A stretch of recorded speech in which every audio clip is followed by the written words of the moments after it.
talking and then going to Washington Square Park, back to him, Washington Square Park. It's like really cool. It's like I actually found the Howard Stern clip. I found that too. Yeah. That was good. How you doing, John? Hey, you're very prolific on Facebook. I like that. Yeah. Oh, goodness. Back in. Oh, I don't know if they're going in. You can go in, I guess. People already in there. A couple of people were already here. Spike's in there, and excuse me. Want to go in?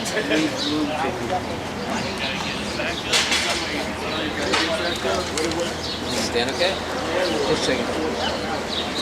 I can't help you. I'm not Superman. You know. I could only wheel you, but that's about it. Yeah, I get it. Yeah, you put it. I get myself up. I'll take your walker. Go, Ted, go. Yeah. Go, Ted, go. Can you walk over there? Yeah, go ahead, get that up there. Yeah, I got it.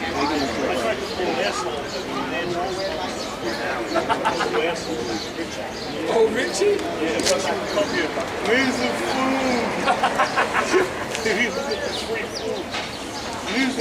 Does he know that? Hey, I'm so sorry. I know you were. Yeah, Jay, you were thinking of all of it. Elliot's before you.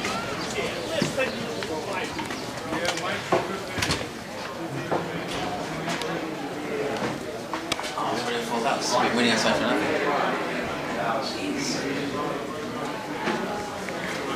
I just want to make sure his friends get. Oh, you're recording it? Good man. Good man. 'Cause I'm not going to be able to get the whole thing, so that's great.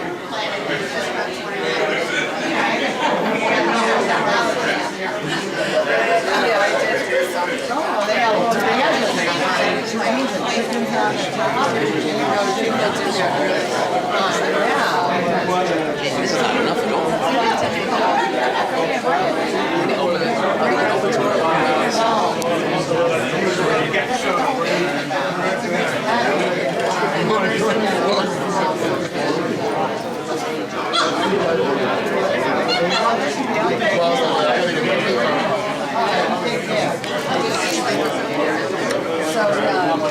Hey, this is a bit of time to talk.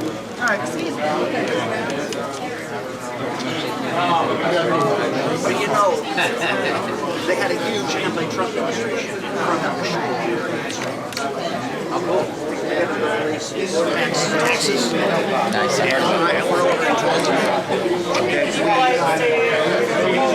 doing research appears that Trump is the actual Antichrist. But Nostradamus. I don't believe it. Let me take the bags away, Adam.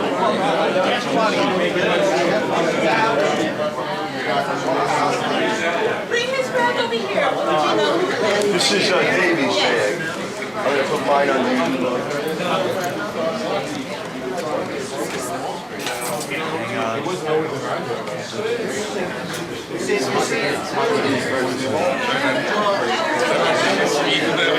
I like how you standing. Standing your moment. Yeah, looks like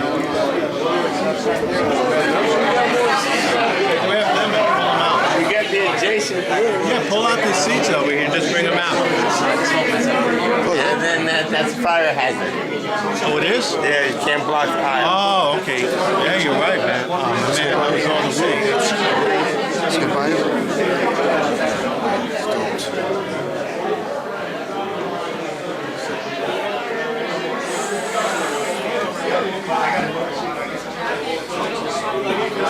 How you doing, Chris? Like strap on her shoulder. I wish we were meeting under better circumstances. You know, That's the truth. That is the sad. Leave whatever you got. We left the flowers on the top. And, if you got even a guitar pick or something, leave it. You know.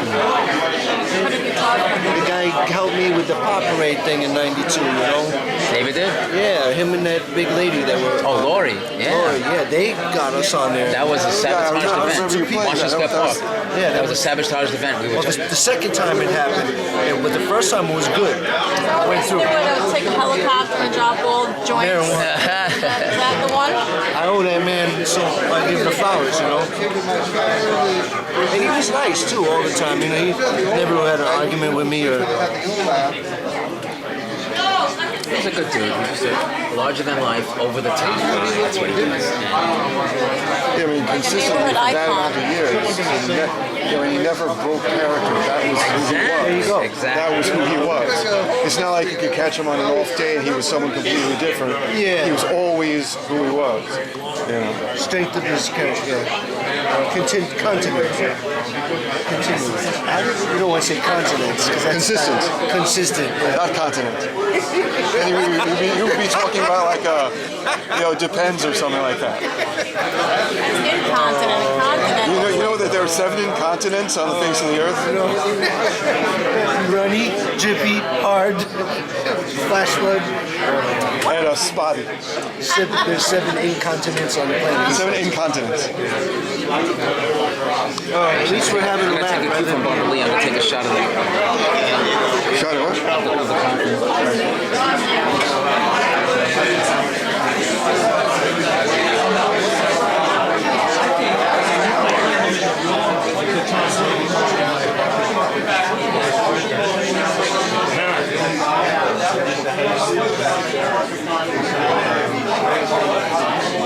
I sang the Little Marijuana song.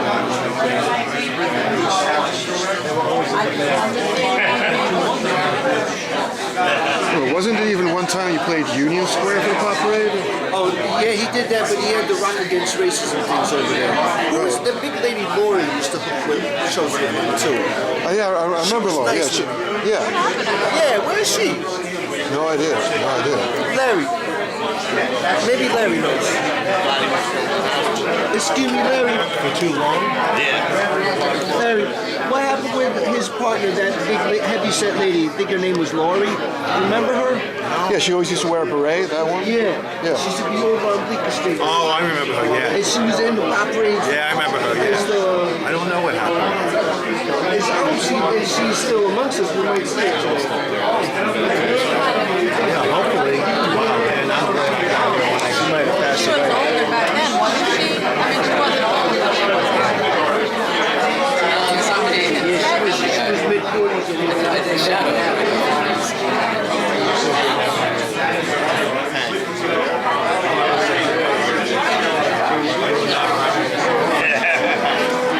We do that well. Well, we got lots of reminiscences out.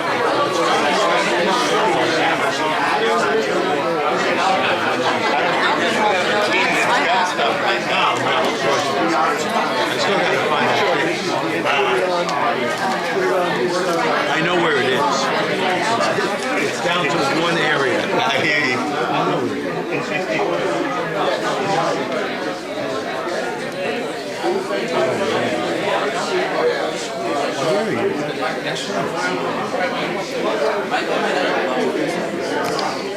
versa, and maybe that either he can speak or they can just do a quick song of his and then jump off. Okay, jump on the stage, do a song of his, and jump off. And if we do that, then we'll have maybe 10-minute slots for each person who wants to do something. I would do something like this. If reggae youth broke up, like the guy in my label tells me in Italy, they broke up or canceled their shows. If they're going to stay broken up, then I have to do it. Because I'll be here. Well, you and I will definitely stay in touch for sure, you and I. But if that's the case, and you want to just like hop on and do a David Peel song, or even just talk, hey, I remember David Peel. I'll do it at Tell my a show story. that's coming in May. Because I know I'll be here. You can do a story of what you know and your experience, and then sing a song if you want to. But I want you should consider leading some sing-alongs because people are going to definitely join in. They know the words. Everyone knows the fucking words. No, it's not Father Patrick. Yeah. Cook smokes dope and marijuana was another one. My dad is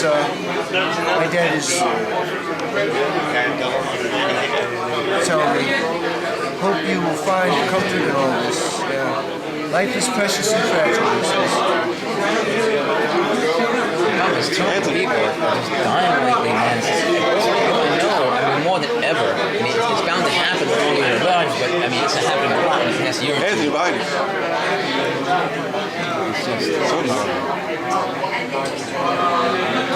This is a guitar player from the Accelerators. From the what? Accelerators. So, I think I remember that name.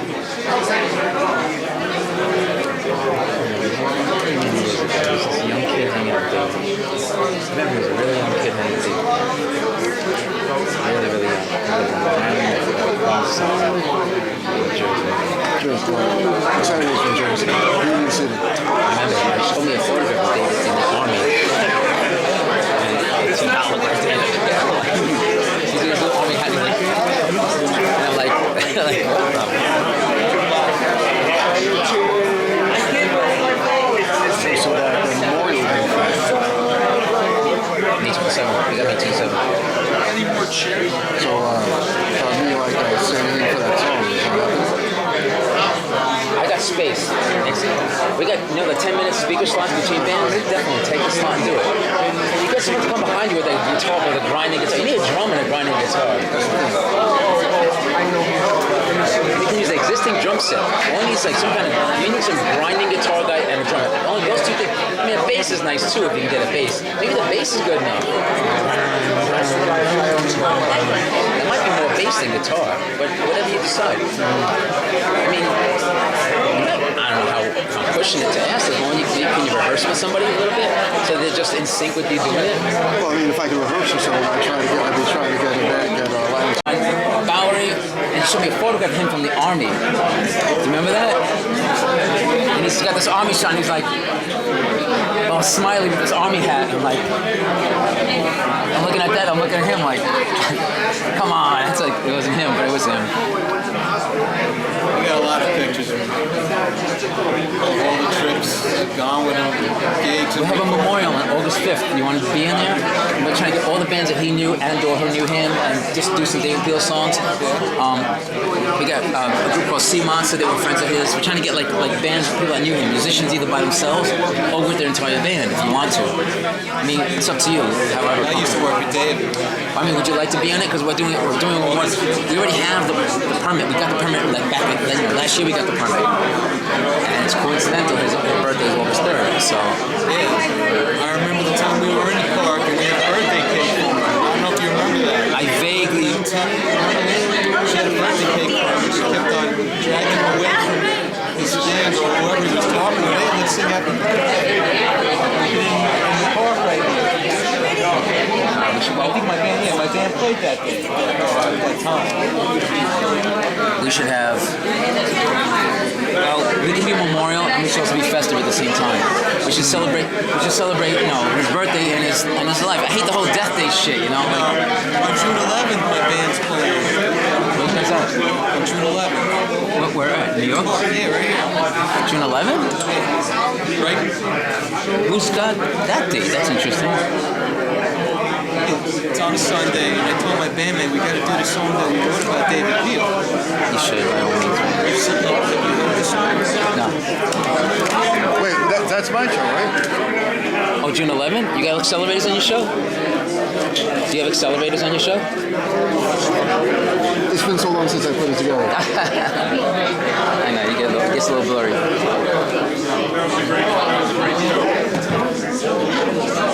Good score, Chris. Perfect. Right in the center of the action. I'll give you a copy. This is... Cool. How do I reach you, man? How do I contact you? My name is Anthony. Can you give me a name? Email to Name? He's got something else. I think he told me a long time ago he was half Puerto Rican, half Jewish. That's what he told me. I kind of remember that. See, he purposely stayed mysterious. Yes. I mean, half family, half brother and sister. I already did. I know he's the mailman. Knew he had family. Even Ella was telling me, for the mailman, got his name is Mike, I think. He heard that he would go to like a family party or something, like a barbecue or something.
discussion on WFMU, they had more details that I didn't know. That's when I heard that they were And so you did a festival on him? a tribute Wow. on Saturday night, last Saturday night. Oh.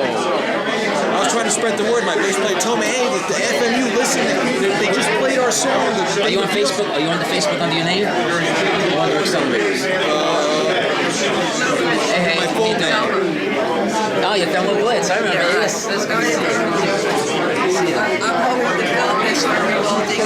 Please. I'm glad you keep the both of these going. Yeah, I keep it going. We got too much light here.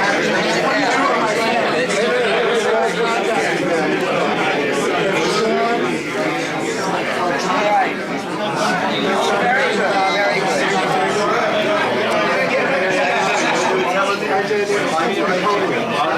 I'm glad you're still at it. I'm glad you haven't given up. Nice. Facebook, get me on Facebook. You're on Facebook under your name? Yeah, on Facebook. Okay, let's connect. Yeah, I despise Facebook, but it is a good networking tool. So as long as you don't put too much personal information on it, so the fuckers can't get too much on it, just talk to your friends. Yeah. Oh, by the way, take it. That's the last issue. I didn't know there was a hard copy. I thought it was on there. Yeah, we got to keep making it because this is the brain receives information better than a fucking screen. I know, I hate reading stuff myself. Because, and this you keep around for months and months and years and refer back to it. A website might go down, your computer might crash, but this won't unless you burn it or it gets so hot it will crash. Actually, let me get a photograph of you holding the shadow. You see a huge gallery of people holding the shadow, famous and infamous, and in between. And I'm gonna just take a flash shot. I need a flash shot if you don't mind. I'll just get that. You're gonna be in very good company.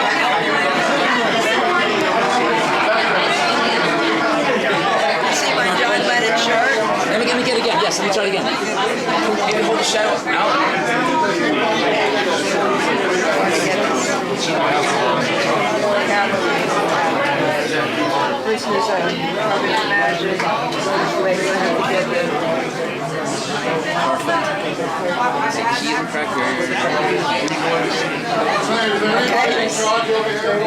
Very good. Yoko designed this. One-two punch. I'm glad you're still at it. Oh, yeah. What else? We want to do what we do until we drop. We're like Camp Calloway, Neil Armstrong, just until we drop. What else? Why else feel alive? And there's some people might want to entertain. I think there's a band outside. Let's get this. Make it happen. Yeah. L-E-W or L-Y?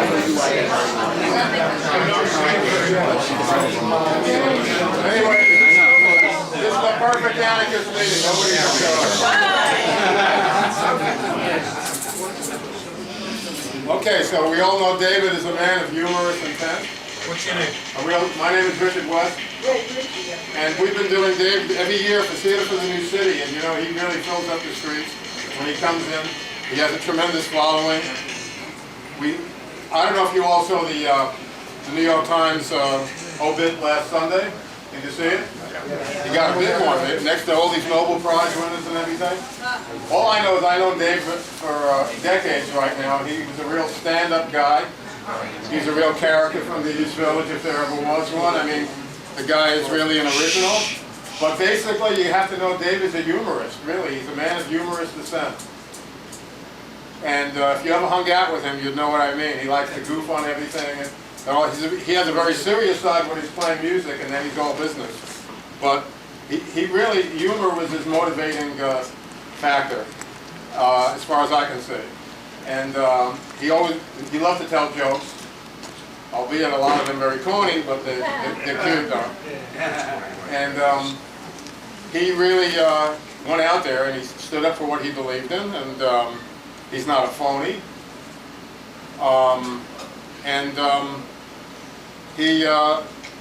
The best thing I remember is when John Lennon saw him with Yoko Ono, and he said, "There's Dave, this guy would be perfect." Why? Here's a guy who's leading this whole chant people having marijuana, and he can't sing, and he can't play guitar. Let's sign him up. So that's what happened. Signed him up for the Pope Smokes Dope, which is a dopey title, I must say. But his catch-along songs are anthem songs, really. When you think about it, Dave is really follow the bouncing ball type of guy. Have a marijuana. I know there's a band outside right now. They're going to come in to do something.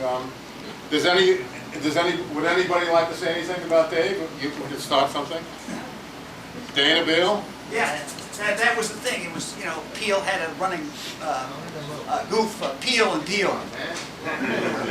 I met Peel in 1969. I was away in 68, and 67 we did the Smoke-Ins in Tompkins Park. First big one was when the first Grateful Dead came to the band show. We had a band show. But Peel came in that year when I was gone. It's like I came back and he said, "You got to meet Peel. You got to meet Peel." He's like, you know. And I met this guy, and he was kind of a little bit like Ozzy Osbourne at that point. He also, I will say, was the originator of punk. Yes. Definitely, without a doubt, he is the originator of punk. He was the first one, okay? And I would say that, you know, marijuana got him out of that kind of Ozzy Osbourne thing, because marijuana is just really wholesome shit. Yes. And, you know, it basically, you know, made Peel a better person from when I first met him. And he became, you know, really the... I mean, Peel is bigger than Cheech and Chong, when you think about it. They said The so. movies and the other stuff, I'm so proud, you know, that we could say that we won the marijuana thing. It was not completely won yet. We may have some problems because of, like, people Trump has put in. Jeff Sessions. But we are definitely on a roll. And Mr. Peel, we won.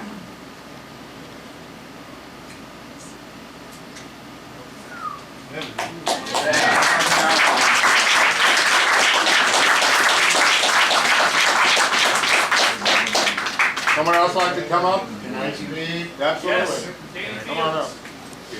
Read Dana Beal. Get him out of Sorry, here. man. Get through, please. Please say your name.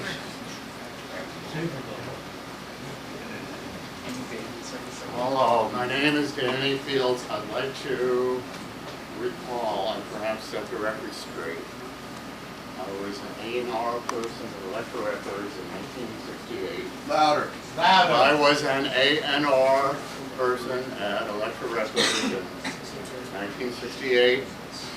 And Electra had non-such records, which in college had lots of German beer drinking, happy beer drinking song. And I said to the president of Electra, why isn't there a happy marijuana album songs of pot, and happy pot pie songs? And he said, what a good idea, but there's nothing to put on it. What do we have to put on it? On a Sunday at the end of March in Washington Square, I saw a singer, just as someone said, couldn't sing and play guitar, chanting away on a marijuana, and I said, that's it.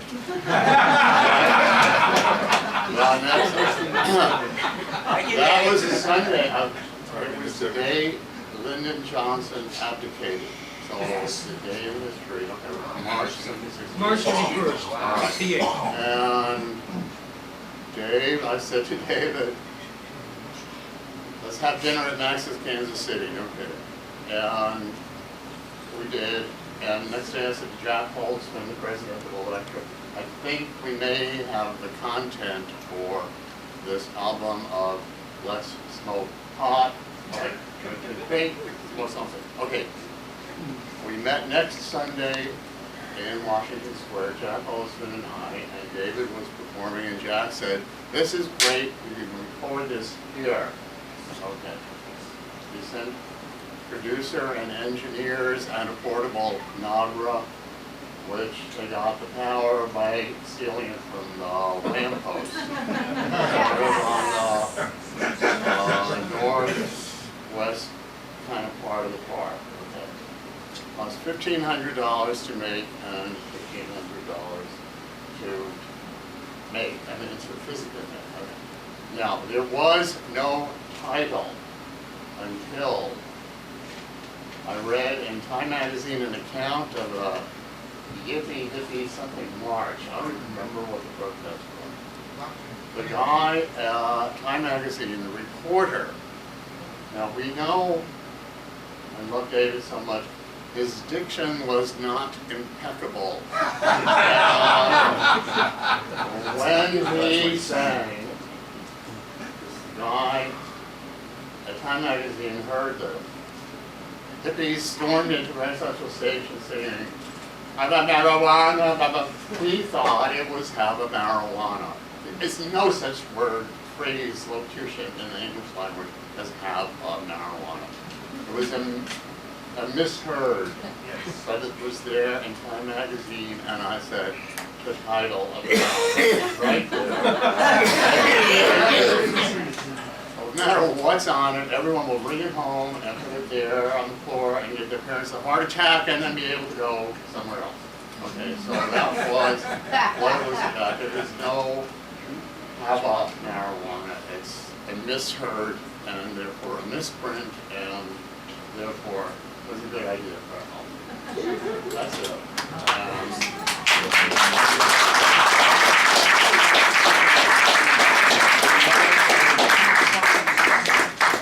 Early 70s, and David had another side to him. David had told me once that he didn't care what we thought about, or what we, the general public, thought about his so-called quote-unquote manic behavior, because he felt dedicated to spreading love. I didn't know he was a military guy. I didn't even know he was Latino. I did a record show recently, and one of the Puerto Rican cats that was at the record show came over to me, and he was, as Jews would say, proud when he heard that David was a Puerto Rican. Because, hear this out. Because in this scene down here, most whites pretty much tried to eradicate Puerto Ricans from the culture. So what happens is, David wrote me a few years ago and told me in the postcard, "Bobby, I finally saw James Brown. It was great." He said, you know, you would assume that after all these years of him being in the music field that he had gotten to see James Brown. And he had a loving streak with him. I'll give you an example. A friend of mine here can verify this. We're sitting on 10th Street at one of the Theater of the New City outdoor poetry readings and whatnot. And I'm sitting in the audience, like everyone else, and he hollers, "There's Bobby. He hangs out with the Rolling Stones." I'm like, what?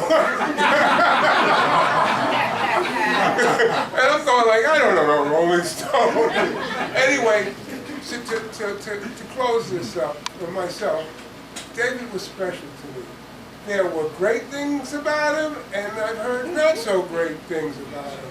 But in my heart, he will always represent my neighborhood, the Lower East Side. Thank you.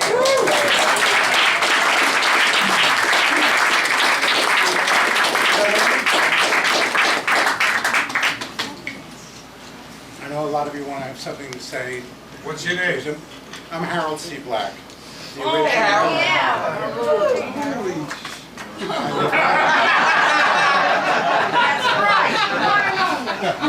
As one of the surviving OGs, original group, gangsters. Oh my God. Before the Lower East Side, David and I, it was the Banana Trippers. Of course, you know that's where David got his name. And before the Banana Trippers, it was just David and I. 53 years. Seems like it's 2.5 weeks and 4 joints later. And some of the stuff we smoked was not bananas. So let us say that before there was punk, there was Peel. And the cops would see us in the park and say, oh, they're just smoking bananas. We're like, yeah, banana. So what we used to say is that you could have called us a cover band because Smoking Bananas was our cover. And I think that's the end of it before I start crying. Hopefully some of you will make it out to the cemetery. One of mine and David's fans has hired the Patriot Riders, a group of vets who, I don't know if the motorcycles are going to show up, but they will be doing flag honoring at the cemetery as well as the Army. I'm honored to be receiving the flag, and some of the vets, well, I was telling the vets about who they were honoring, and the story was that David and I were singing Mother Where Is My Father, and then joined the dirty U.S. Army outfit in the street, and a bunch of Vietnam vets show up. Now I'm thinking, okay, I'm getting my ass kicked now. And the guy comes up crying and hugs me and tells me that he's in a ditch, bullets flying all over the place, and the one piece of home that he had was a copy of the Have a Marijuana album there in the ditch with him. We were, I think it was Phnom Penh in the PX, we were number 3, and number 1 in the PX in Da Nang. So, the only time I was more honored than getting that hug was standing on stage with David as backup singers for John Lennon in Madison Square Garden. David and I are looking at each other, and the lights come on, and the first song and the first words out of John Lennon's mouth in front of the entire Madison Square Garden is me and Yoko Ono. Oh, I said that name, sorry. Me and Yoko Ono waiting for, it was Jerry, but he changed it to Geraldo to land. Up comes a man with a guitar in his hand singing Have a Marijuana for the Kid. Two greatest honors of my life. And I'd like to imagine I said something witty here at the end, so if you all just laugh and say, yeah, oh, that was funny, Harold. And I'll leave it at that. What Thank you all for cemetery was coming. he born going to? Nobody knows? Calverton National Cemetery. Which one? Calverton? Way out on Long Island. Oh, Harold, did you get in touch with Billy? Yes, I called Billy. Yeah. First time I talked to him in 40 years. No kidding. He And, used to have the best after-hour clubs that I ever went to. The 210 Club. There was one night that, if those of you remember Huntington Hartford, yeah. he knew about Teenage Lust, all right? Huntington, David, and Richie Havens were at the club that night. And Richie and I and David were laughing. The hunt is on the hunt. He's sniffing around. Hey, I'm a millionaire. Well, you used to be, but some great times. Next. I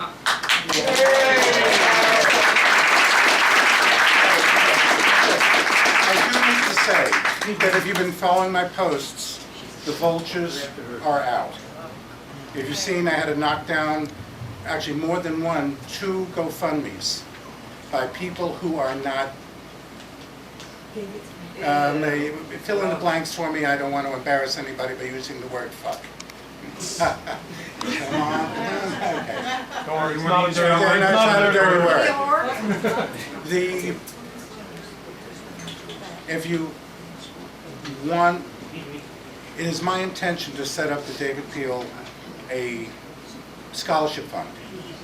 However it's done, so that one artist, one musician, and one poet each year will receive a small stipend in David's name, and I think that's what he would like to happen. So if you see anybody,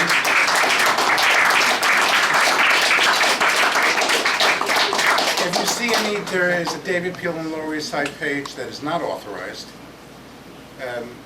If you see anything, report it, and I will do my best to honor my old friend.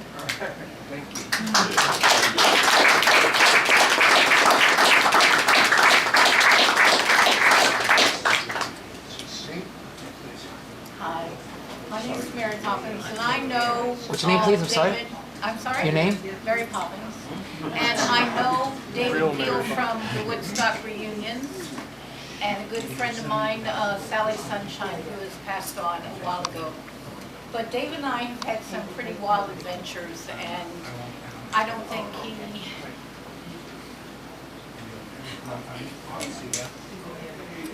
So many people loved him, and I remember hanging out with him at Occupy Wall Street, and he used to come up to the Woodstock reunions, and one time they did this, you know how the structure they use for parking cars, you know, the portable one?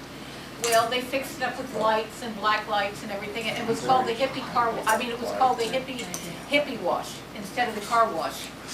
And, you know, we went through it, but you came out on the other side, maybe not so clean, but pretty well smashed. But, so we were sitting there playing music, and this is the fun time that I remember. And you know, David liked to talk a lot. How many people knew that? Okay. So I used to talk to him, and I knew him from different places, and we used to have a wonderful time. And so we were sitting in there, a hippie car wash, and we're sitting in there. And all of a sudden, you know, I was playing drums, and he was talking, listening to the radio and talking, and I was listening to the radio, and I was playing drums, and he was talking. And then there was a butterfly that was flying through. And as I said, David always loved to talk. And as a butterfly was flying through the hippie car wash, I went like this. I said, "Come here, butterfly." And the butterfly flew and landed on my finger. David Peel said nothing. He went he stuttered a while, and I don't know what language, but he said, Mary Poppins, I can't believe you did that. I couldn't believe it. And he just sat there for a while. And I said, "This is the hippie car wash." And then he laughed and we laughed. But that memory I'll always remember, because as the butterfly landed on my finger, David said nothing. For maybe 10 seconds. But then he started stuttering, and he goes, I can't believe you did. I can't believe it. I said, "It's right there." And then I just said, so anyway, God bless you all. I'm glad Aristides sent me an email to let me know about today, because I would have been sad if I didn't come today, because I consider David a real true friend.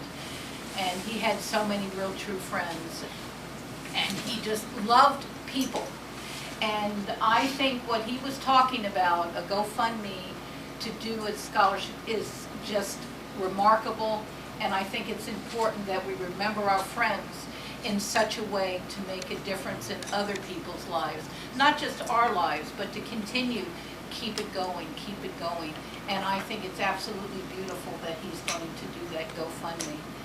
You know, a little bit adds a lot, and it makes a difference, and it touches all our lives. So thank you for listening to me, and God bless you all.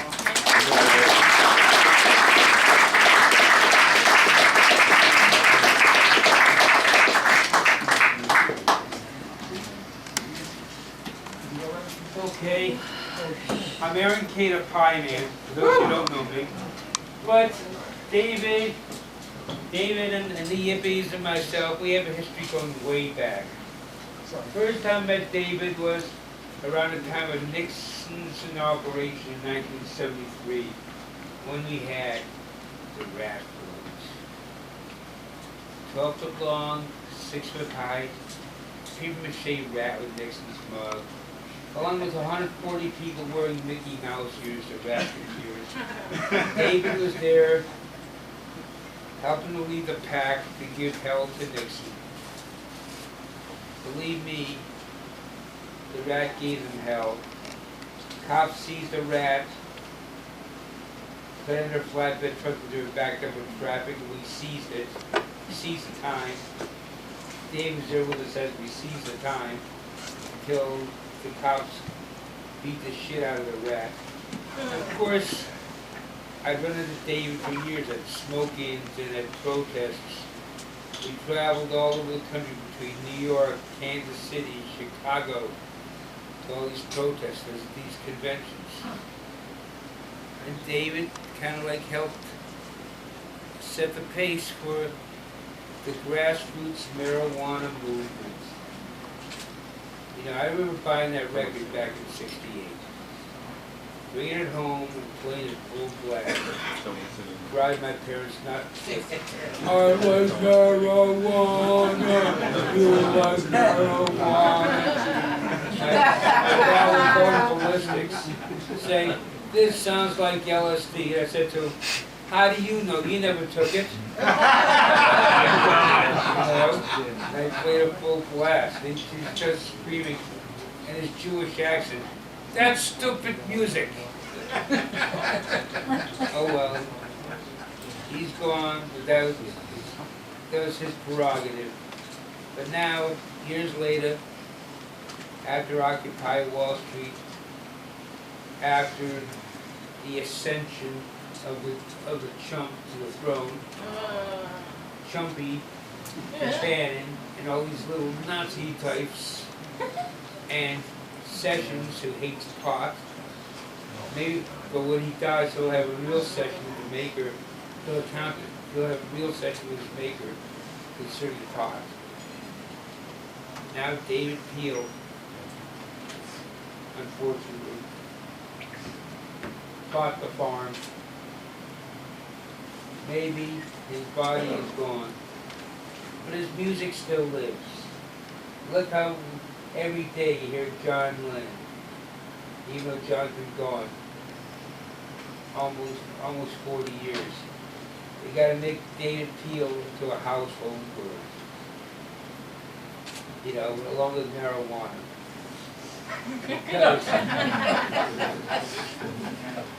Because that was real grassroots music.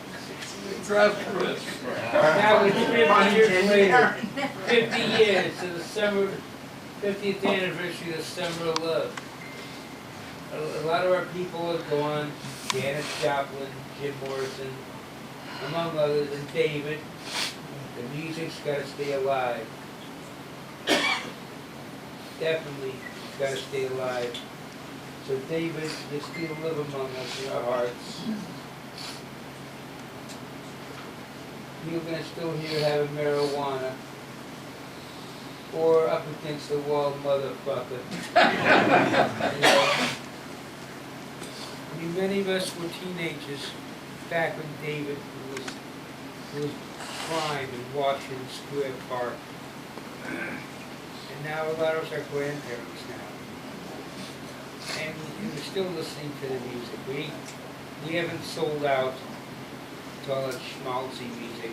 We're still at the rock and roll. David Peel forever. Let the Pope smoke dope. Remember, Positor, all these politicians are dopes. That's what David taught us. You know, but we are all survivors of an era. Some of us, I survived cancer, I'm still here. Some of us survived other things. We're still able to get up and speak to y'all. Okay, just getting to the next party.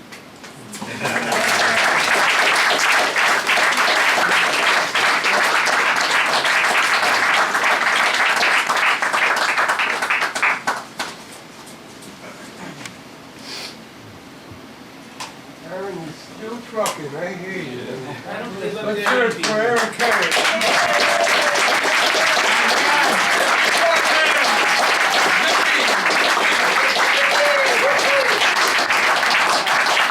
Hey, listen, before Elliot gets on, let's do David Lives. David Lives! on. David Lives!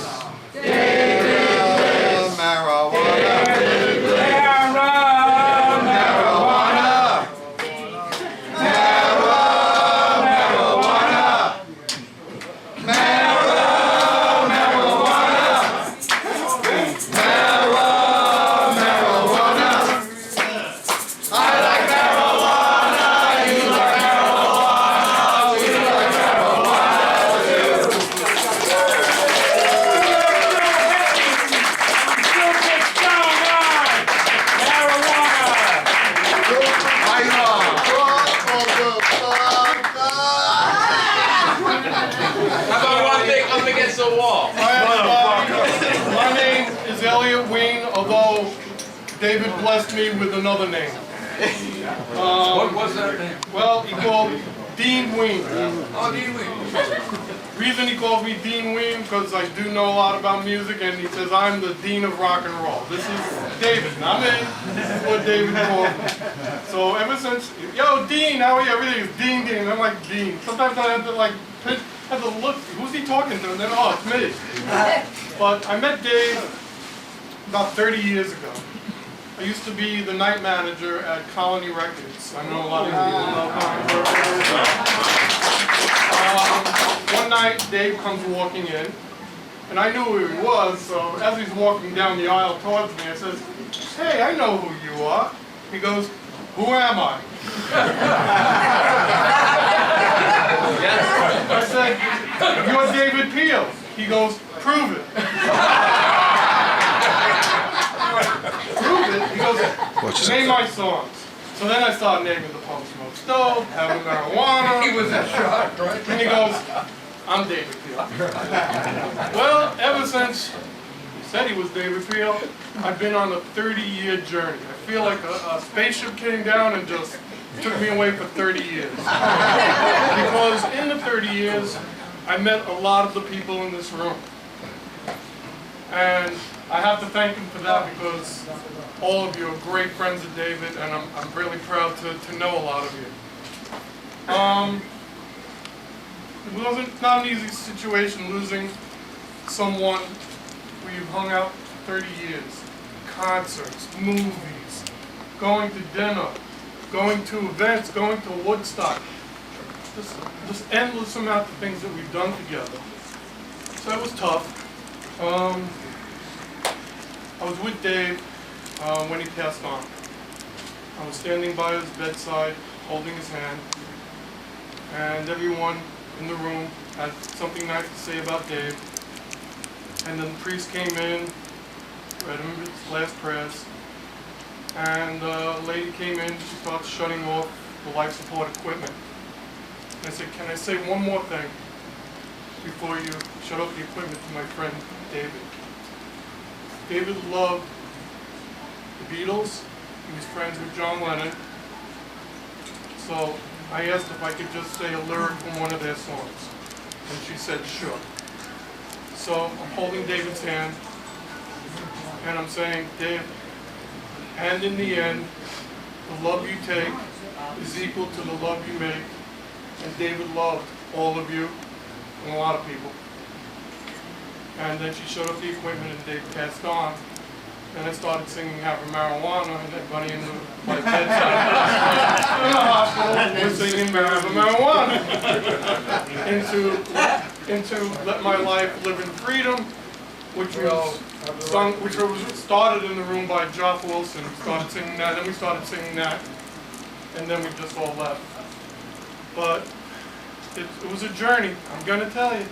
30-year trip. It was the best LSD that and I just want to thank you all for coming and recognizing Dave. And I'll see you all inside.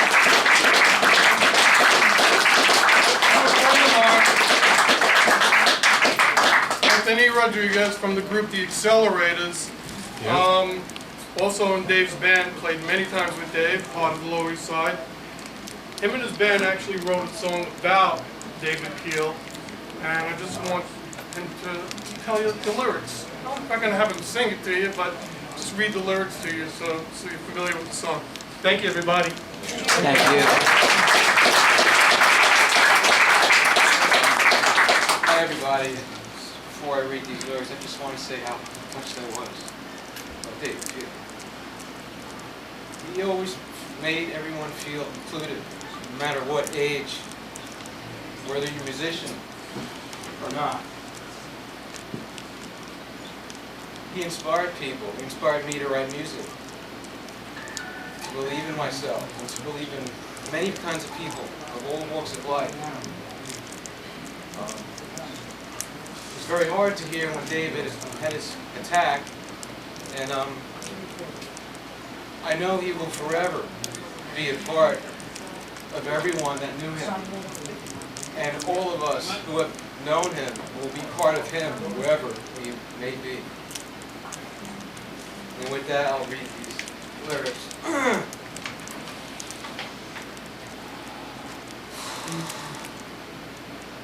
I wish I could be. I wish I could be. Sorry. I wish I could be. I wish I could be like David Peel. Oh yeah. Wear glasses like John Lennon. Sing all day in the park. Live down in East Manhattan. Lead a marijuana march. I wish I could turn back time and live my life in the turbulent 60s. I wish I could play at Woodstock and hang all day with the radical hippies. I wish I could be like David Peel. Give your finger to the government. Smoke a joint in cops' face. Be anti-establishment. Enemy of the state. I wish I could burn my draft card and protect the war in Vietnam. I wish I could hold a peace sign, hold hands with my brothers, and shout, ban the bomb. I wish I could be like David Peel. I wish I could be like David Peel. Oh yeah. Thank you.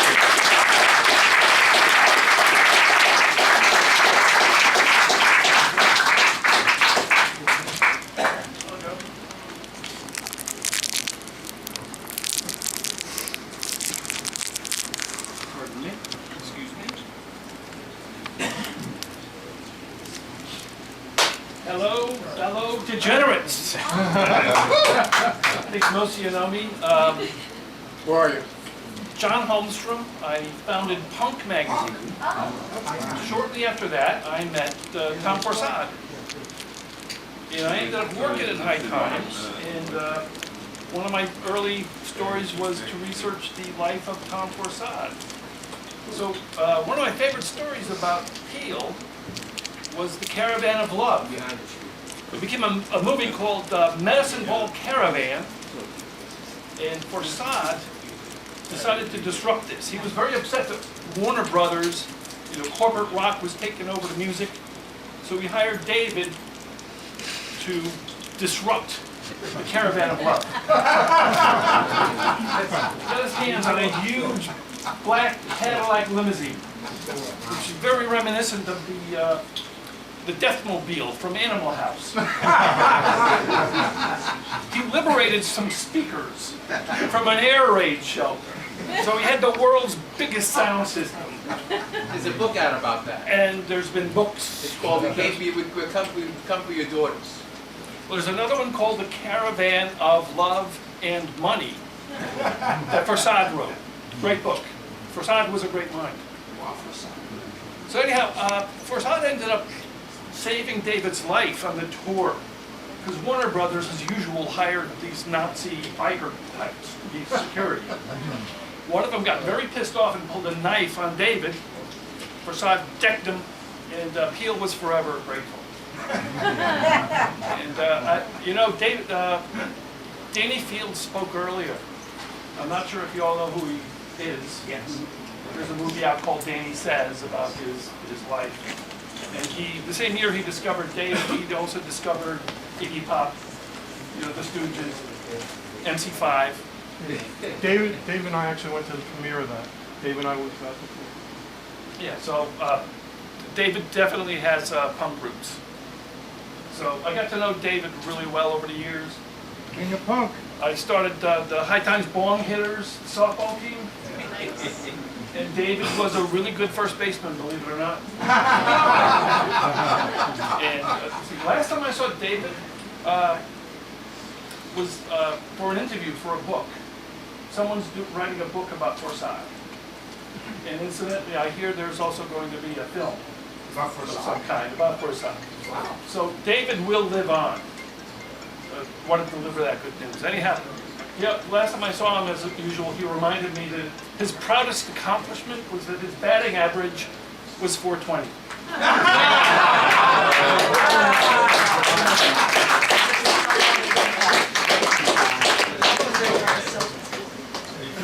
go up. That was good.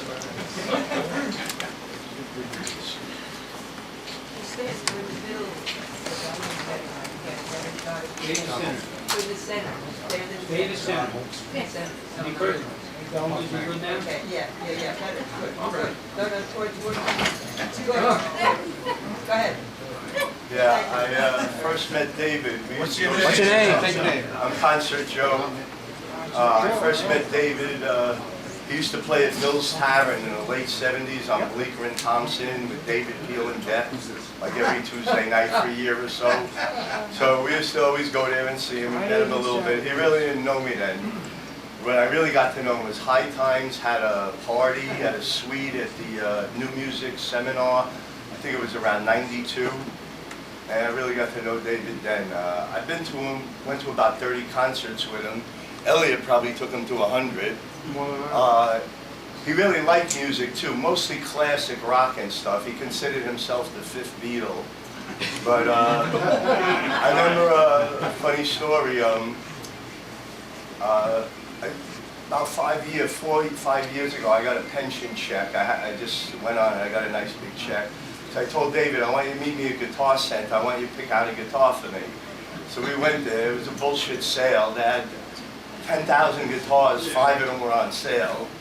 But I said, I want to get a Martin, so couldn't get a real one, but there was like a cheaper line. Cheapest one was 800. I said, you think this is good? He said, yeah. So I bought it. I said, David, this is for you. He said, yeah, sure. He didn't believe it. It took him an hour before he would actually take it, believed it was for him. And he's walking home with it. I said, it's really yours. One of his friends told me the next day he brought it back and got the money.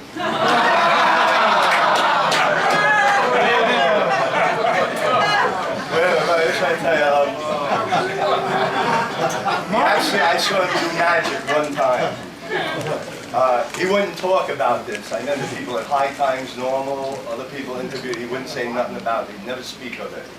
But me and him were at the South Street Seaport in 2007.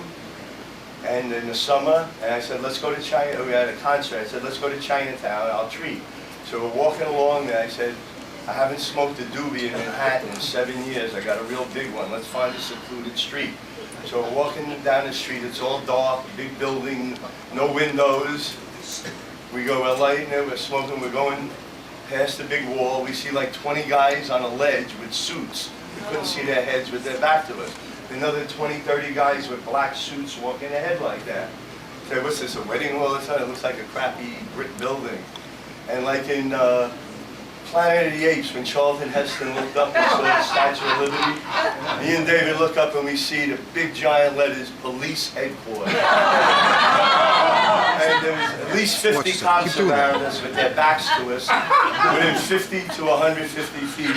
And nothing happened. I put it out, we started praying. He got away from me and he wouldn't speak to me the rest of the night. I thought you were trying to commit suicide. He said, even like Abby Hoffman and Jerry Rubin, they wouldn't have walked up to police headquarters with a big doobie with 100 cops. It had to be a miracle that we didn't get busted, so Peel had the magic. So that's something to remember about.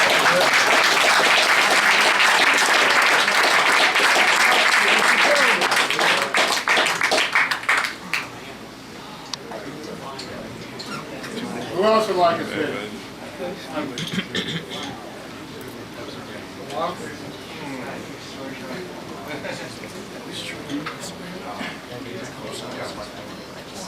What's your name? Hey, my name is Walter Faulkner. I met David when I was a freshman. Stand under the light. Oh, I'm sorry. Under the light. Oh, here? That's right. Walter is Got all my David Peel memorabilia. I've been digging around all day for it. I met David back in 1983 when I was a freshman at Brooklyn Tech High. And a friend of mine knew this guy. He's like, hey, you got to meet this guy, David Peel. David Peel? Who's David Peel? Oh, he used to play with John Lennon. We met with him, and he was great. He invited us back to his place in the East Village, and I remember being in this apartment, this small apartment filled with posters and albums and like, you know, all this stuff. He was talking about John Lennon, and I mean, I just thought, this guy's amazing.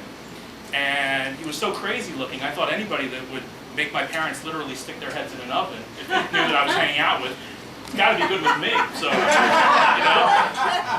So, and I just, I remember hanging out with him, and what a sweetheart he was. I mean, I never met anybody that was just so kind and was just so open to talking to people.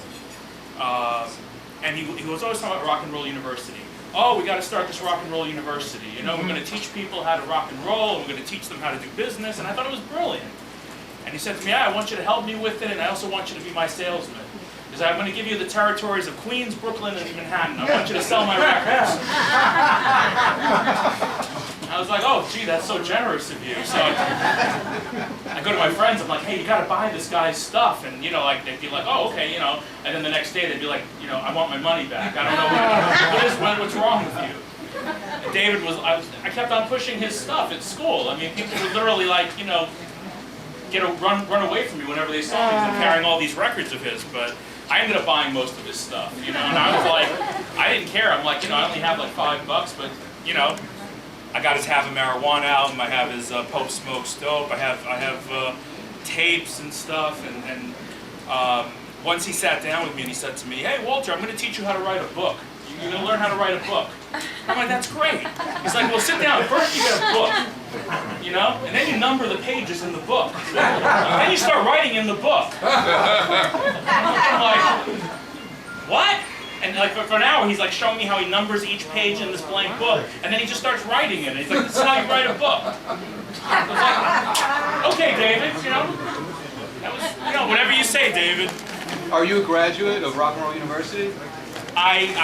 We never started it. I was talking about it. You know, I guess I was. I am.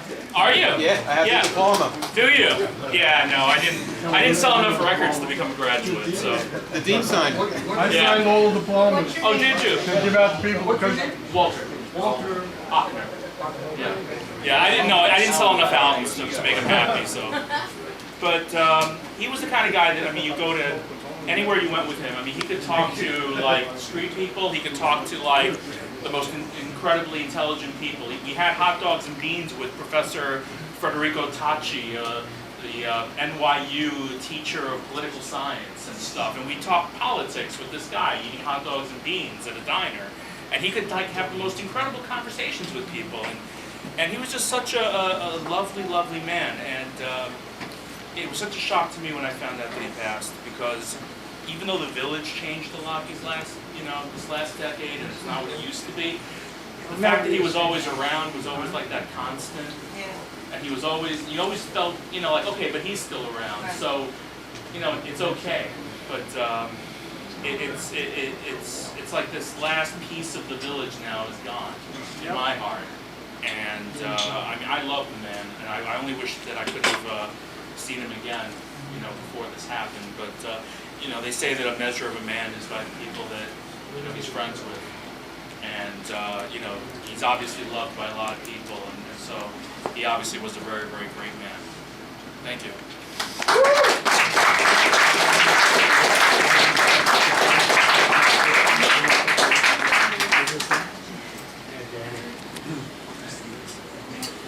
Anybody else? I got Danny Walter.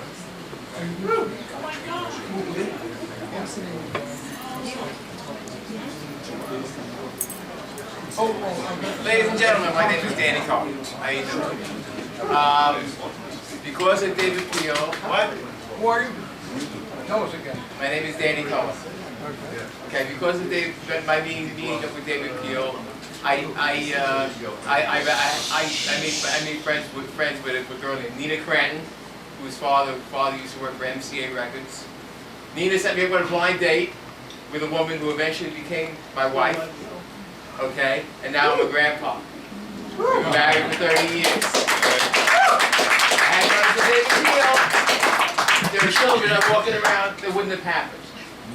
Okay, that's one story. Another story. With David Peel, Washington Square Park, David used to do a lot of incredible things. He stepped out of a phone booth and he goes, I just gave a lecture to 30,000 people at an anti-war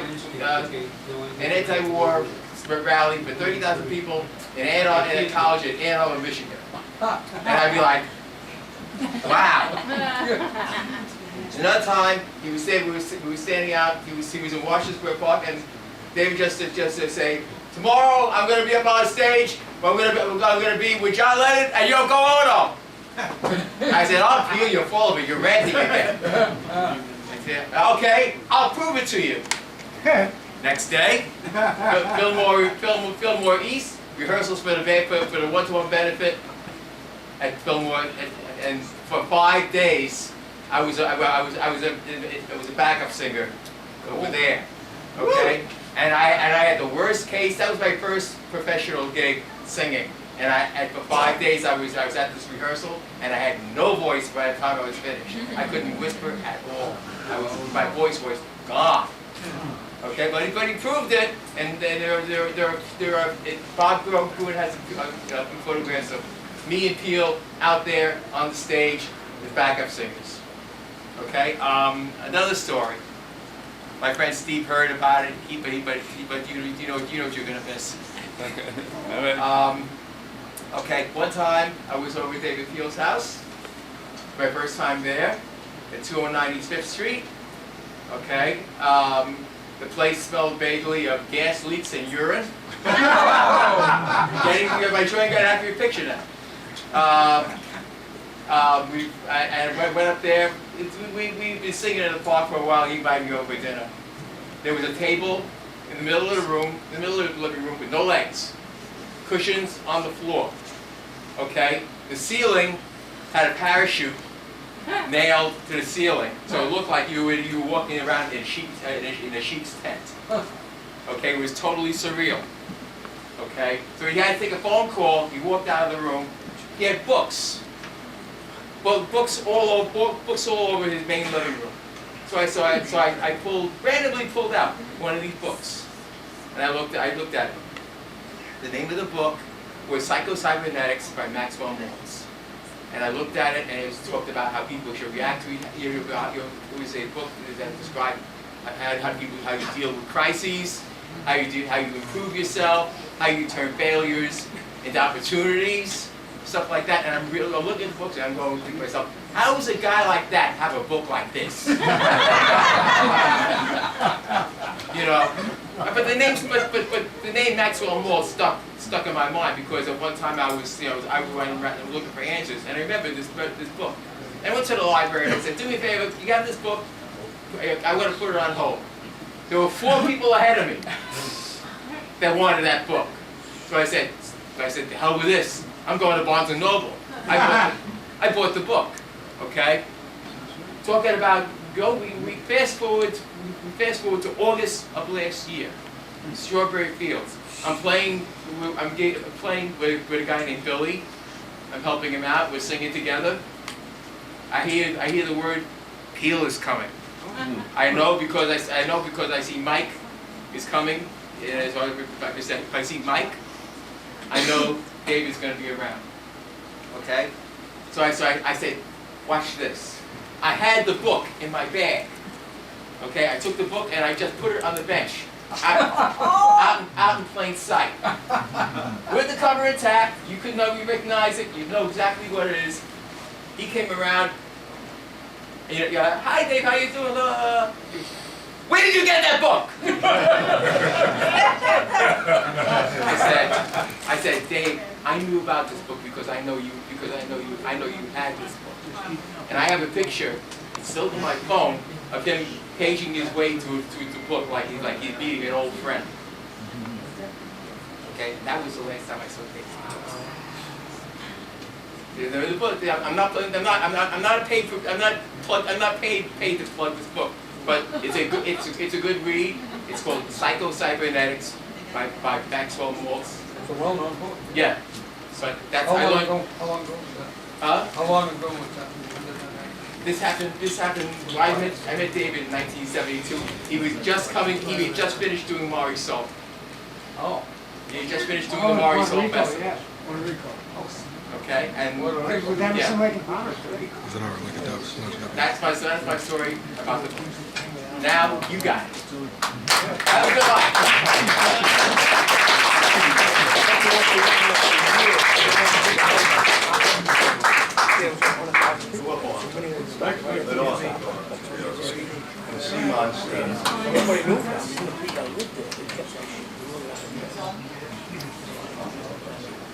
When we thought it'd come down. What's your name, please? My name is Arthur Stevens, Seamus. Arthur, as a kid, I was always inspired by David's music, you know, especially Up Against the Wall, motherfucker, you know, it was something that hit us all like a diamond, right between the eyes. No, really, I mean, it's, you're up against the wall, you are up against the wall, you're trying to fucking fight back, you're trying to make all this stuff happen, and there's never a fucking winning situation. So, I wrote an original version of Up Against the Wall, motherfucker, but I used David's hook. So I said, well, before I do this, let me talk to David Peters. Let me talk to him and see if it's okay with him, you know? So I got in touch with David, and he said, yeah, come on down, come and see me. So I met him, we got together. I had a little cassette player, I played him the song, he was laughing, he says, yeah, it's all good. He says, let me tell you something. He says, the guy that wrote fucking Peanut Butter, he says, I did the same thing. He said, I went to see him, and I told him that I wrote Marijuana, and he started singing the lyrics to the song. He says he was done laughing. He says, this is David, do whatever you want to do with the song. He says, and I'm telling you the same thing. Do whatever you want to do with it. And to me, that's what it's all about. I mean, it doesn't get any better, right? God bless David Peters.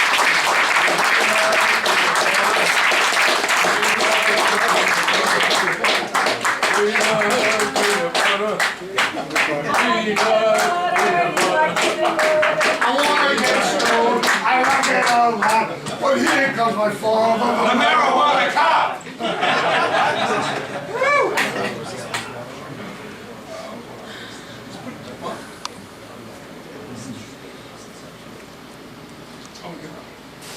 Mr. Miller, an article in the What's your name, please? Villager Express, Mr. Melody, TM, like trademark. Some know me as Aristides, some know me as Mr. Sexy. Villager Express has a big article here about David. I'm leaving it here. God bless you, brother. Just had your birthday. Did you read it for us, please? The entire article? It's a whole page. Stay by that light. But you can, By that oh light. yeah, by this light. Yeah, that's Okay, thank you. Good. God bless David Tito. I really, here we are, it's Easter and it's Passover. Very moving. I know this man 50 years from, from the Summer of Love in Central Park with the Beans in Sheep Meadow, where all the hippies would congregate and party for hours and hours and hours. And then maybe the cops would come on, mounted police would come and clear us out, or we'd fool around with them for a while. Occasionally there was a bonfire, there was a yip-in, a zip-in, there's a lot going on over there. And David was always, you know, he'd cruise through there and he'd get up on Hippie Rock, which was this big boulder at the south end of Sheep Meadow. If you've been to Sheep Meadow, somebody even, some university made a cast, a life-size cast of Hippie Rock, somewhere in Minnesota. It's another Hippie Rock. It's a true story. So David used to be up there, and we used to sing, and you know, we'd all sing, and all of these songs, great songs, very humorous. The thing about David and protest, and you know, fighting the establishment, is that he brought a really great sense of humor to it, and also a sense of reasoning.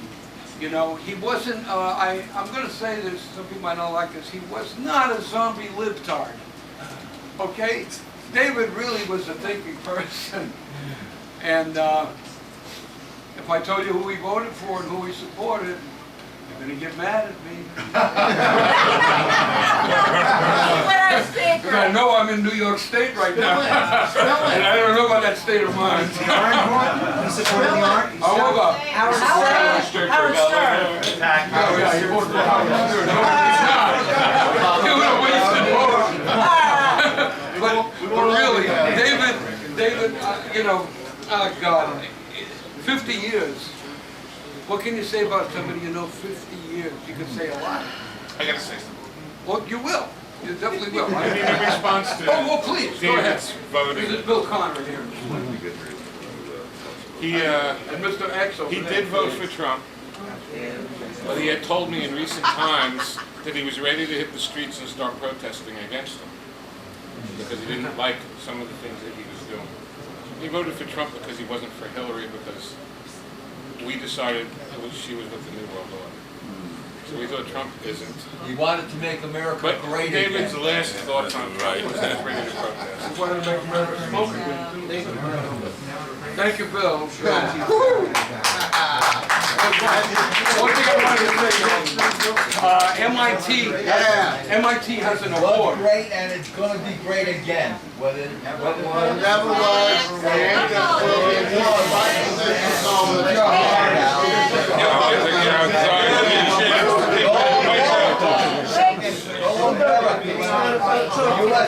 It's going to be great again, like cheese. Has an award that they proposed for the person who affects social change at the greatest personal risk. It's a $250,000 award from MIT. The person who affects social change in a meaningful way at a great personal risk. And I nominate David Peel. Yeah.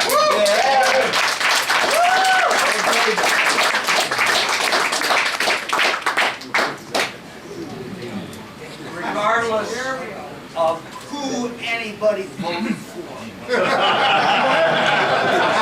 There is a pot parade. Yeah. May 6th. It starts at 31st Street and Broadway and goes down to Union Square. It's not the same as Washington Square, but it continues a tradition that David Peel was associated with for many years.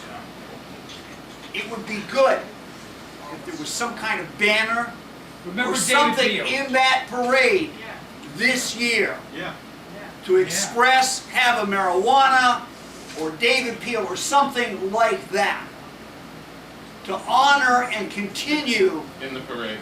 the parade that's going to have to go on year after year because we are not done yet. I said we won because Jeff Sessions and Marino and Chris Christie can't just come in and do what Nancy Reagan did all over again.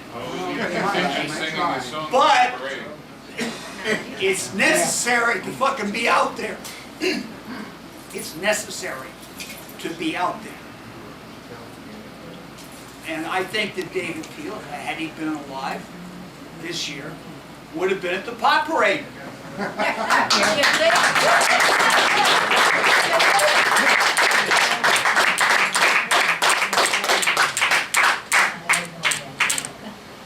After I speak, I'm probably going to leave. Introduce yourself. I will. My mother was Russian, but I'm not, sir.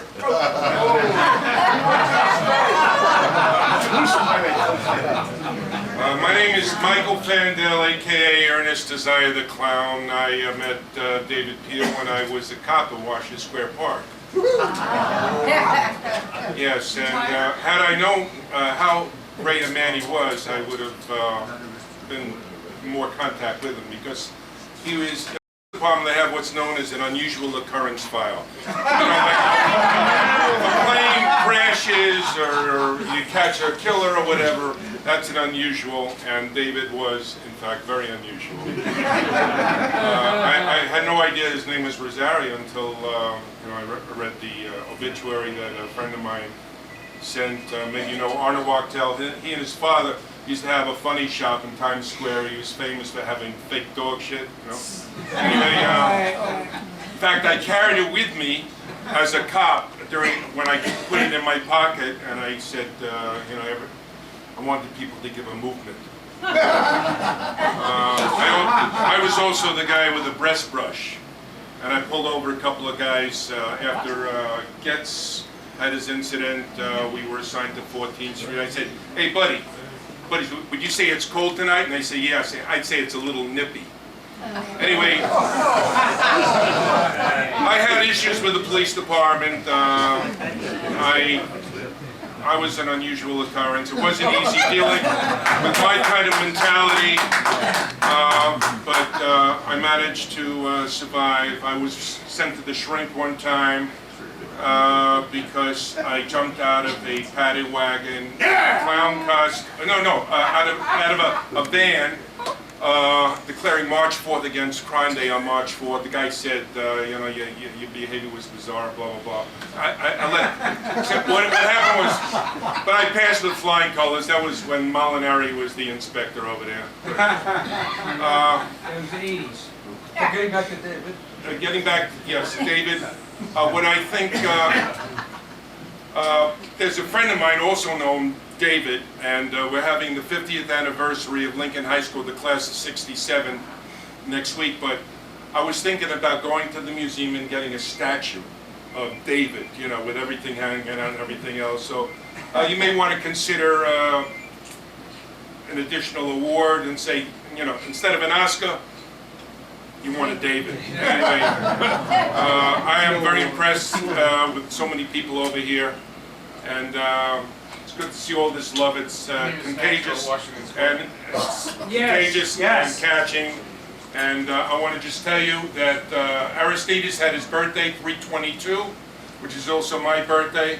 Wow. And everybody, there's a light snack for everybody.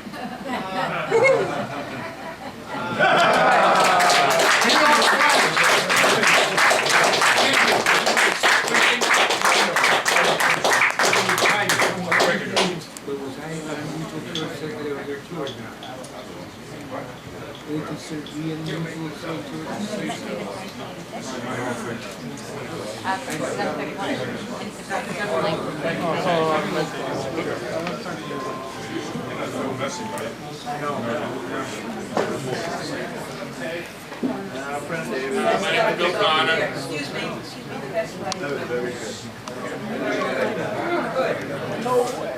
My name is Bill Connor, and I'm a good friend of David's. I first saw him at May Day is J Day in Washington Square Park. I had gone in for the May Day protest with the hippies, and there was David jumping up on the bench and singing the marijuana songs, and I thought, this guy's the most fun you could have at a protest. So I got to hang out by him, and I'll have fun for the protest, instead of being so seriously protesting. And I got some of the underground newspapers, and next protest is going to be here. And I went back and I was like, I got to find that guy. And I seek him out every protest I went to. And I'd seek him out every time I went to a protest. And I was going to a lot of them. And he was always there, and he was always fun. And a number of those, as time went on, the protests became less. I went to a few, he wasn't there. This isn't so fun for me anymore. And then life moves on. I wasn't going for a while to the protests. And then Occupy Wall Street came. And I went there in the early part of that. And right after the people were arrested at the bridge, I said, I gotta see in person. Some funny stories, of all the other protests. But for this one, I see David, I see Aaron, I see it's old protesters, old home week, at the front of the park. And, oh, you're still alive, yeah. David starts singing, we want a job, give us a job, we want to work, give us. He's got 30, 40 people all chanting this for about 15 minutes out on the street. Sightseeing buses are taking pictures and stuff. And he leans over towards the end while they're chanting and he goes, what am I saying? I don't want a job. I never want a job. He was the most fun you could have in a protest. I didn't know for years that he had albums, and I just knew him as a protester. And I loved him for that. And he was surprised when I told him. Funny protest stories. You know, the Tompkins Square. I see they had the riots on TV. The next day I run in. I get there just as it's getting chaos again, and I'm looking at this kid. I see him, I just run it over to him. I go, what do we do? He goes, run!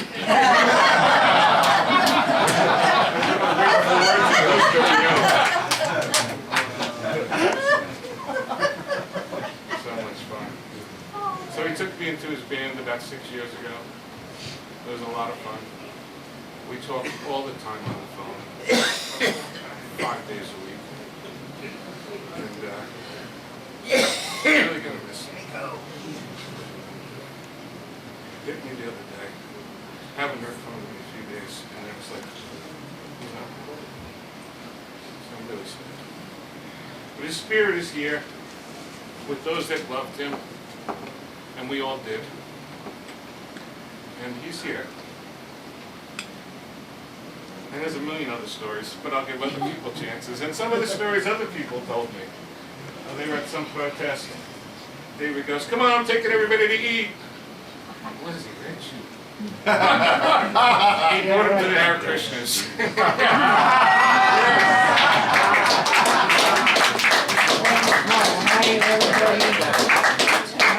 God bless David.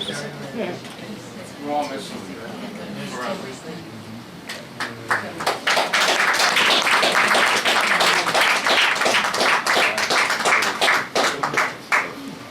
A lot of old friends here. Well, I know David before I knew David. Excuse me, could you please say And introduce yourself. Introduce yourself. And say who you are, Paul. Who are you, Paul? I'm the guy Hey, who wrote Paul, this who are you?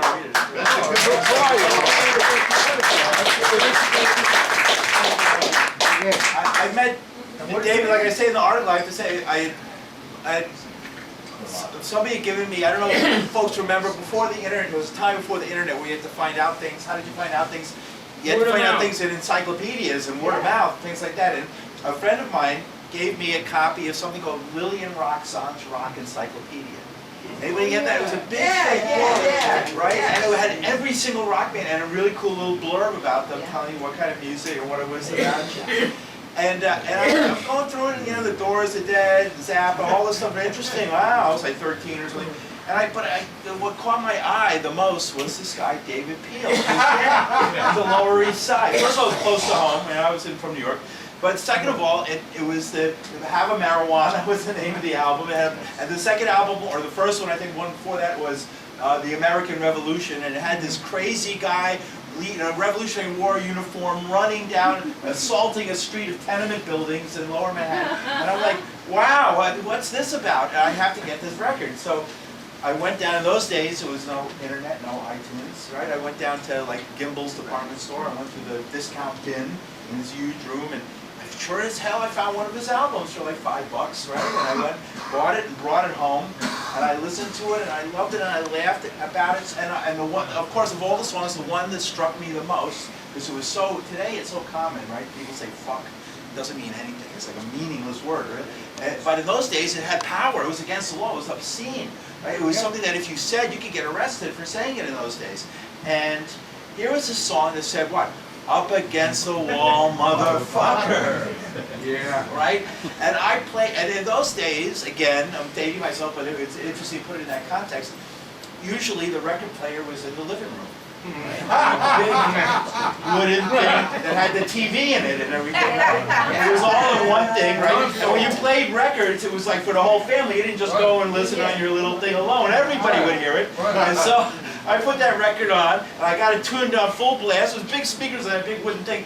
And it comes to this song, and it's like, up against the wall, motherfucker, and my uncle, and my mother, and like everybody in the house walks in, and what the hell is going on? And I got in a lot of trouble, and I couldn't believe it. I was really in a lot of trouble. And so many years goes by. I go to the University of Wisconsin, where we used to sell David Peel's albums, which we got in the back of Rolling Stone magazine. They would ship it to us in crates, and we would sell it on State Street in Madison. And David was always annoying because he was seen as a hippie, and what did he call himself? The king of punk. I knew back then, I mean, John isn't here, but a lot of punks were like, he's a hippie, he can't say he's the king of punk. He always used to say, I started punk before anybody else, right? You guys say I'm a hippie, but I started punk, right? And death was there, David Peel, death, that was right that time here. So I come back to New York, and I'm at 9 Bleecker Street, the Yippee headquarters. And in the dank first floor, where these, and dank in more ways than one. And across the street was Studio 10, which was a club. It was even cooler than CB's, I think. If it had survived, it would have had a better rep than CB's. And in comes his entourage, and one of the people is David Peel. I think it was maybe Jerry who introduced me, Jerry the peddler, or maybe it's Aaron. Introduced me, that's David Peel. I said, oh, that's David Peel. Of course it's David Peel. It looks like him from the pictures and everything. So I walk over to him and I tell him that story. And I say, you know, you almost got me kicked out of my house when I played that record. And I thought he'd laugh, and he turned to me with a scowl. And he said, you know how many people tell me that?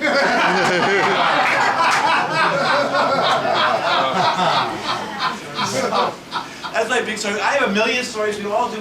A lot of them we had together, so we could all share the stories.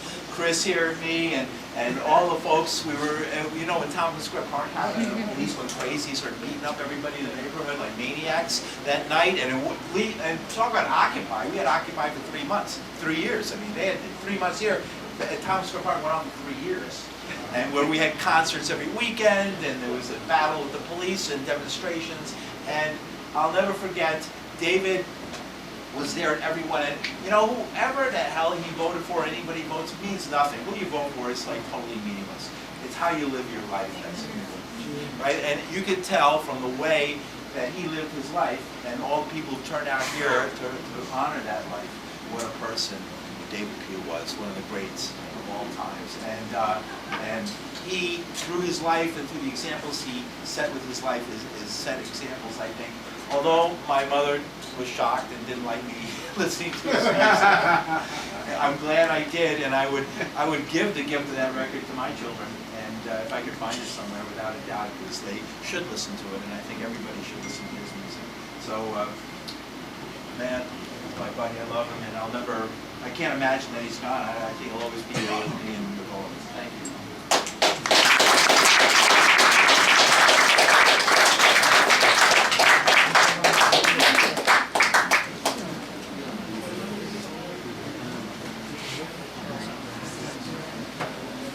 Okay, do we have anybody else? Yes, yes.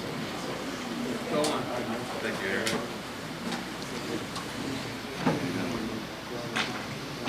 This is where the best acoustics are, under the light. No, that's by the light over there. But Over here. This is where I sound like a preacher. Okay, I'm Edward X. Young. Edward X. Young. I'm primarily an actor, and a lot of you know me. I'm also a bit of a different kind of political activist. So please, I'm an actor. Don't throw any tomatoes in politics. But we're here because we love David Peel, and I must admit, you know, he was such an egomaniac. How he would love this room full of people talking about him. I mean, we lost him way too young, but I'm not a native New Yorker. I was born and raised in a rural part of New England. I grew up in New Hampshire. And I just never seemed to fit in. I was the kid that just didn't merge with those rural country kids that were behind the times and, you know, all the stuff they were into. And I was really an outsider. And I remember when I was in high school feeling detached, this kid from New York comes to our high school up in Manchester, New Hampshire, Manchester West High School. And he kind of takes a liking to me. He's from New York City. His name was John Yachts. He's no relation to Sean Yachts, though. David's friend, no relation whatsoever. But he said, you know, I got some music I think you'd really dig. You know, some records I brought with me. He gave me 2 albums as a gift. He gave me the New York Dolls' first album, and he gave me the Pub Smoke's Dope. And they changed my life. Maybe they destroyed me. I don't know. But I listened to them a lot. I got into that whole scene. I was trying to get these records whenever I could. And I made it a point when I was a kid up in New Hampshire. One day I will make it to New York City and I will meet these guys on these albums. I got to meet all the Dolls. I got to know Johnny Thunders pretty well. You all know what he was like. But But David Peel was something else and quite remarkable. The day, I remember exactly, precisely the day I met David Peel, finally. It was December 30th of 1989, 27 years ago. I was at the funeral of Billy Martin, which was at St. Patrick's Cathedral. I was a big Yankees fan, and Billy Martin was kind of like the punk rocker of baseball, come on. And I went there, and I was a professional corporate guy then, wearing a suit and everything. And I went in there and I actually brushed my shoulder against Richard Nixon. He was there. All these important people were there at St. Patrick's, a lot of celebrities, a lot of politicians, famous people. That, as I'm leaving St. Pat's, there was a couple of yuppies who were kind of frozen and looking to the side at some odd character. They're on the steps of the cathedral. This is Billy Martin's funeral. The steps of the cathedral was David Peel. I mean, as he looked back then, hair looking like Charles Manson, you know. And he had a scroll, like a classic, like Greek or Roman scroll, which he was opening up, and it was a handwritten epic poem that he had written as a eulogy for Billy Martin. And he was shouting out at the top of his lungs, Billy Martin, Billy Martin, the Yankees will never be the same without you, Billy Martin. And these disturbed young urban professionals were looking at him with disgust, and they were like, who the fuck is that? And I was like, what are you talking about? That's fucking David Peel. and David looked over, he said, you know me? I said, absolutely I know you. I got your albums. He made me prove it. I had to name them, name the albums, name the songs. We started talking, and we were talking baseball, and he suggested, he invited me to lunch. He said, let's have lunch. It's on me. He invites me to go to Mickey Mantle's restaurant, which doesn't exist anymore. We go up there. Central Park South. Yeah, that's right. We had lunch there. We were talking baseball, not rock and roll, a little rock and roll, a lot of baseball. And of course, typically, this is a day David beats me, typically, when it comes time to pay the bill, he suddenly realizes he just plumb forgot his wallet. Okay, anyhow, I gladly picked up the tab. And I know, Harold, I just got to finish it because it's a joke. I know. I gladly picked up the tab.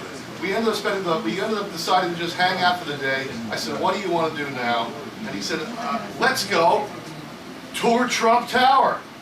I was like, Trump Tower? I said, he was the guy that first brought me there. And I'm like, you want to go to Trump Tower? He goes, yeah, I know. He's a capitalist pig and all, but the architecture and the interior design is beautiful. It's really something to behold. So we went there. There was, look at this 3-story waterfall inside. We hung out all day. I ended up picking up a dinner tab at a diner. Great time. But we spent about 12 hours together. And I could hardly understand what he was saying. I hadn't learned the David Peel machine gun language yet. What struck me was 12 hours we spent together, talking, jamming. I pick up 2 meal tabs. 2 weeks later, reading in the Village Voice that he's playing a gig, and I show up. I introduce myself. He has no idea who the hell I am. But to his credit, I made the point of making sure he would remember. I used to see a lot of his shows back then. And he got to know me, and I was a guy that showed up at all of his shows. We became friends, often went to diners afterwards. But in the late 90s, I ended up moving back to New Hampshire with my first wife. And I was gone from this town, from the city, for 9 years. And I got divorced and I came back. I came back and tried to become an actor in middle age. But when I came back, I thought, surely everybody has forgotten about me. But I came back to the scene. David Peel actually remembered me, and at that point, you know, he actually asked me to be in his band, and so I've been in his band for the past 8 years. Thank you. I'm going to talk to you a lot. But I miss him. I love him. I can't believe he's not here anymore. I guess other people need to talk, but God bless you, man. Thank you. Thank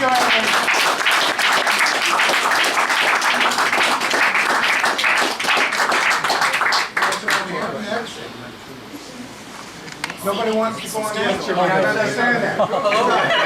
I'll go. May I say something? Thank you. I'll be quick. Okay, number two, What's your name? My name is Keep doing it. You gotta watch this. Between 1964 and 68, Third time you did it. I met an unbelievable array of characters and personalities, whether in the West Village or in the East Village. All unbelievable. But David Peel was defiantly one of a kind. May he rest in peace.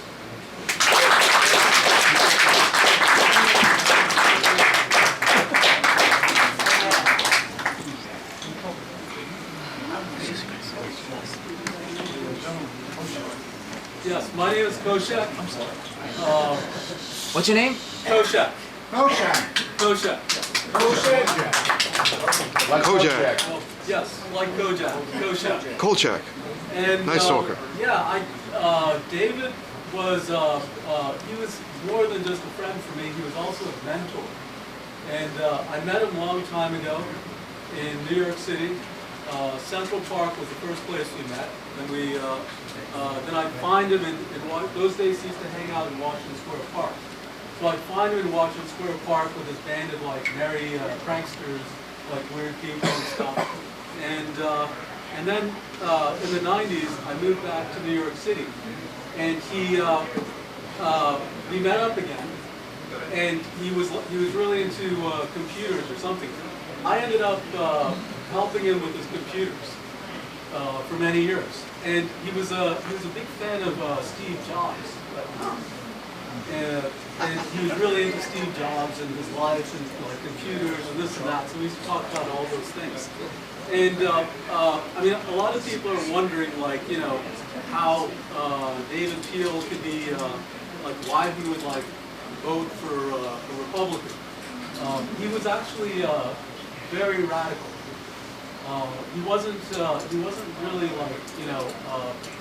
So for him, anything that was like really radical and against the system, like he thought that Hillary Clinton was really evil. I don't know why. But you know, he had this attitude about. But he really wanted to protest Trump. He didn't like Trump. I mean, he liked Trump like for a little bit. I mean, he admired the fact that he was a businessman. And that was another thing that he talked a lot about, was business. He had an interest in business, the music business, but more like independent music business, selling records, independent records and so forth, and how business worked. And he had a lot of interests that most people don't know. He was interested in engineering, he was interested in physics. We could get into all kinds of like topics that most people wouldn't guess that he would be interested in. But I think that just to set the record straight, he was actually very radical, and he was very much into the protest movement. Whenever there was a protest movement, he wanted to get involved. He really wanted to get involved in the anti-Trump protests. As ironic as it seems, voting for Trump and then wanting to be involved in a big protest movement against Trump, that was his personality. That was how he was. So anyway, just wanted to let people know about where he stood, and he'll always be remembered. Yes. David and I did Occupy Wall Street before most of you were born. There was an East, in the movie Lost Rockers, they found a video from an East German photographer of David and I at a protest, really early 60s, on Wall Street. So it's everyone else's time now. We did it before you were born. So okay, excuse me. Time to testify. Can I get an amen? Amen.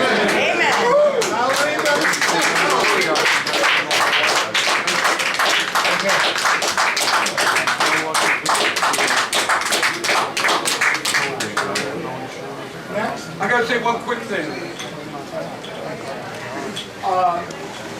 It suddenly occurred to me a few years back that the Ramones we're imitating David Peel. Now, this is my impression. Now, you might not agree, but some people kind of get that feeling. They were in the book that they saw us. And I said to him, just a few years ago, I said, you know, David, I said, people don't realize this, but the Ramones imitated you. You know, the quick delivery, the short, brief thing, and the kind of, you know, the funky accent, and, you know, and I just think that without David Peel, really, we wouldn't have had the Ramones. Aristotle, that's a fact, because I was with Mickey last week, Mickey Joe Ramone's brother. Yeah. And he told us that's exactly, they were very influenced by him. They admit it. When Joey was younger and Mickey was younger, David Peel used to give them flyers to hand out to people to promote himself, David Peel. And that's how they met him, you know. And then as time went on, the music was 100% influenced to the Ramones. Amazing. Thank you, Elliot. Proof positive. We just proved that.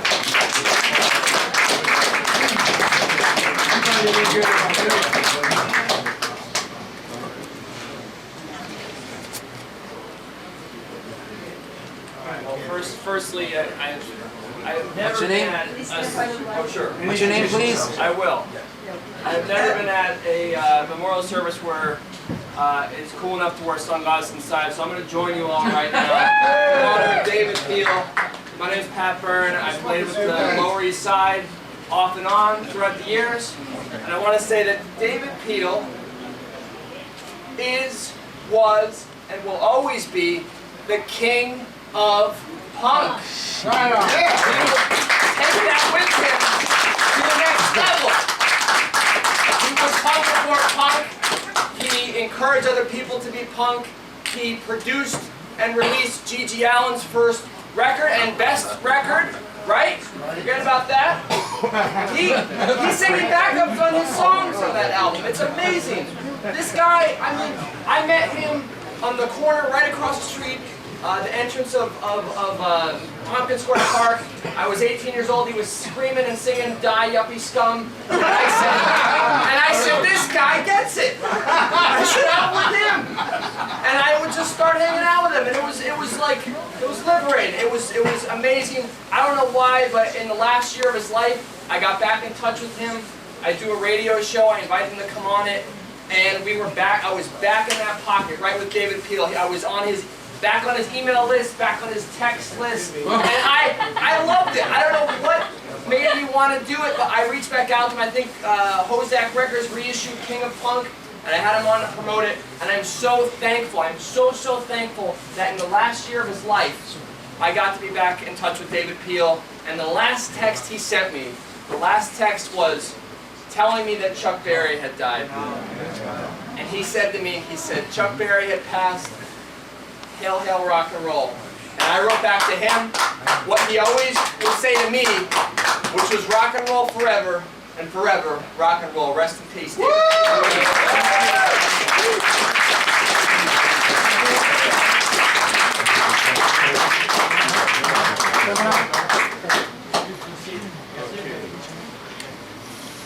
I probably have a very short eulogy. What's your name, please? Ronald Sackarell. I'm a conductor on a subway. Oh, you gotta be straight on that job. What line? Yeah. Okay, so one day I'm at Canal Street. I close the doors, gonna close the front section, and I see somebody walk past me. So I open up. This is Dave Peel. He turns around and looks at me.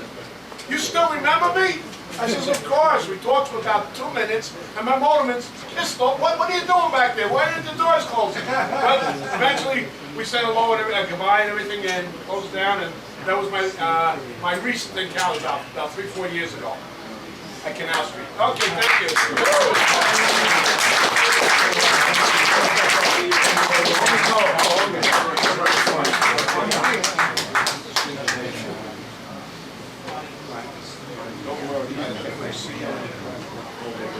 Next, come on, you guys. Anybody else want to speak? Time to testify. Let's get up there. Let's get some amen here.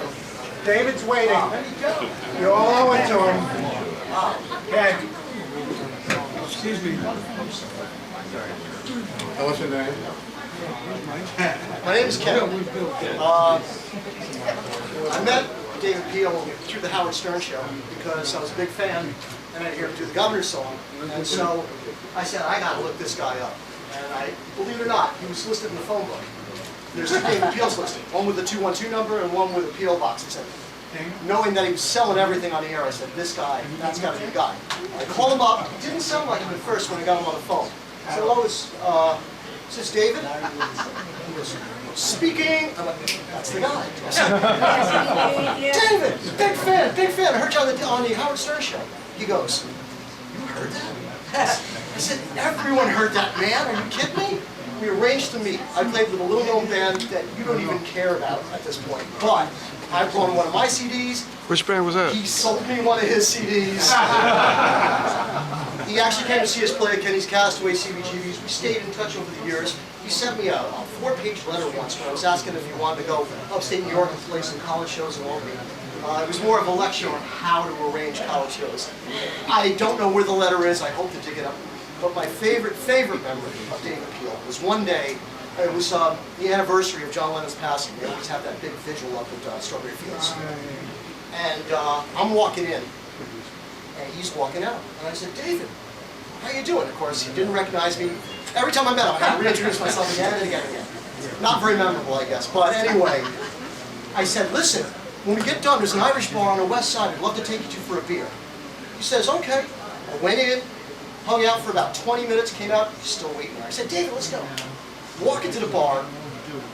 And when I walk in, I try to make as little bit of a splash as possible. Just want to go in and have a beer, a shot, and that's basically it. Not David. We walk in, and immediately when I walk in, I say, "This is my friend David. I met him through radio." I figured I didn't want to make a big celebrity entrance. And about 4 or 5 heads turn around, they're looking at him, and finally, we're halfway through our first beer, and the guy back in the bar goes, "Are you David Peel?" And boy, did he light up. Yes, I am. Well, he starts whipping out photos of him and John Lennon. There was about 7 or 8 girls in this bar. One of them was having a 25th birthday party. And it was actually kind of funny because there were guys sitting on left and right. They weren't buying it. At one point I said, David, are you going to be okay if I hit to the men's room? I'll be right back. He said, yeah, sure. I go to the men's room, I come back. By the time I come back, he's got all 8 girls dancing to Instant Karma on the jukebox. I look at the bartender, Tommy's from Ireland, he looks at me and goes, only you can bring this guy here. And needless to say, we got into a cab at around 3 in the morning. I made sure he got back home, but wherever you are, David, save the next beer for me.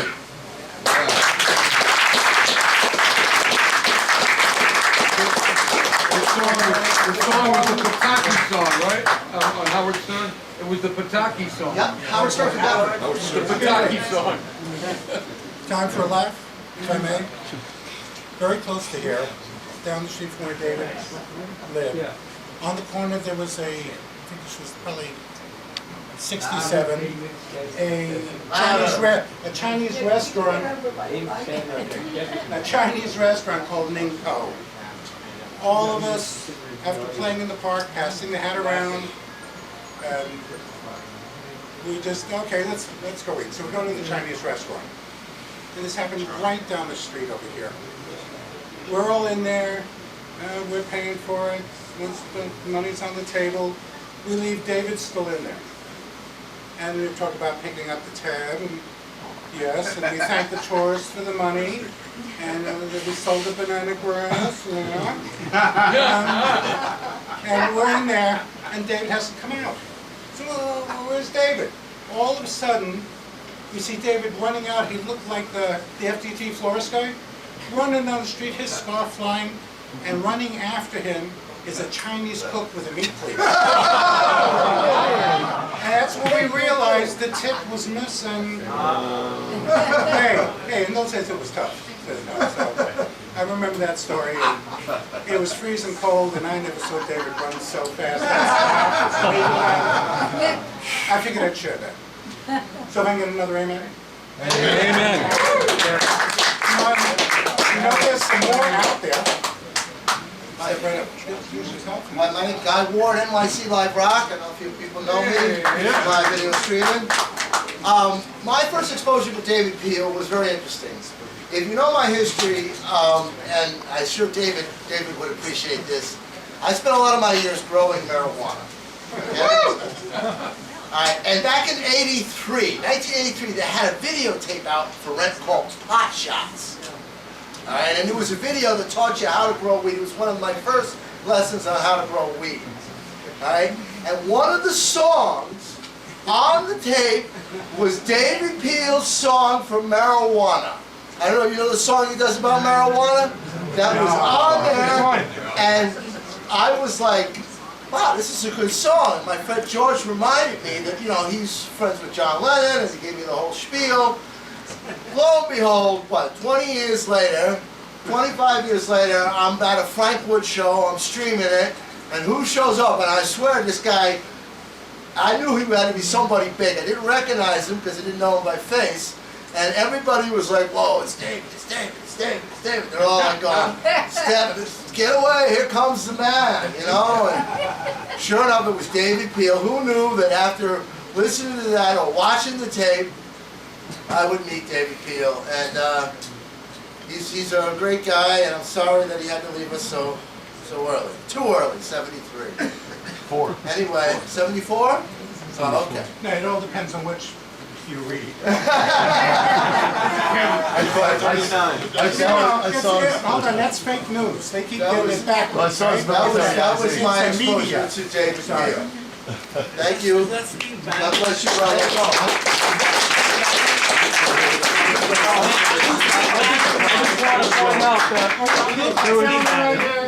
There was actually one time when David Peel actually took people out to dinner, and I remember. Really? And that's when he took a group of us to the Hare Krishna temple. No, somebody said that like 10 minutes ago. Hurry. It's free. I think I was with you that day. Okay, hi everybody. They wouldn't take our money. What's your name? I was about to get to it. My name's Larry Blumenstein. I've been documenting the New York City music scene for the last 30 or 40 years. And I have so many David Peel stories. I think the first thing I'd like to say, and it hasn't been said yet, is that David Peel will be going down in history at least as a footnote in every major music book, and people are going to be studying him in the future. The one thing that I know about David Peel was, first, when his album came out, and I had gone out and bought Jimi Hendrix, and I went out and bought the Beatles, and then all of a sudden, Have a Marijuana came out. And it wasn't professionally recorded. It sounded like it was recorded right off the street. In the middle of a protest. I know it was. And what an influence. I mean, just to sit there and to think that you could do something like that and get it out there. More importantly was that I don't care whether it was the black rights, women rights, whether it was whatever the political strife or opposition was. You can always count on David Peel being there. And he was like a rock. I mean, if he wasn't there, then it wasn't really a real demonstration as far as we were concerned. Whether it be Washington or anywhere, and I guarantee, wherever you go, when you look on the clips, whether it's Martin Luther King or whoever it is, you listen long enough and he'll be up there playing. So I wanted to make that point out because he will be remembered. And unfortunately, it won't be until every maybe a couple of 100 or 1,000 years when a grad student decides that they're going to do some research on New York City at this particular time period. And then they'll discover David Peel, and he'll be back up in lights again. The same way when we go to museums and suddenly they rediscover some old Dutch artist that no one had listened to before, but now because that particular generation is doing something similar, and then they'll look back and they'll find David Peel. Just like with rap, you know, all of a sudden it's the, what were they called? The black poets, the last poets. I remember when I first heard that album. Suddenly, rap came out. All of a sudden, they discovered the album by the Last Poets, and he became their anthem. Oh, he started it all. He influenced us all. They didn't even know he existed until the genre was there. Then they went back and found it. Same thing's going to happen to David. So his memory will be on forever, at least as a footnote, in every major textbook, in every major college. As long as it's American music.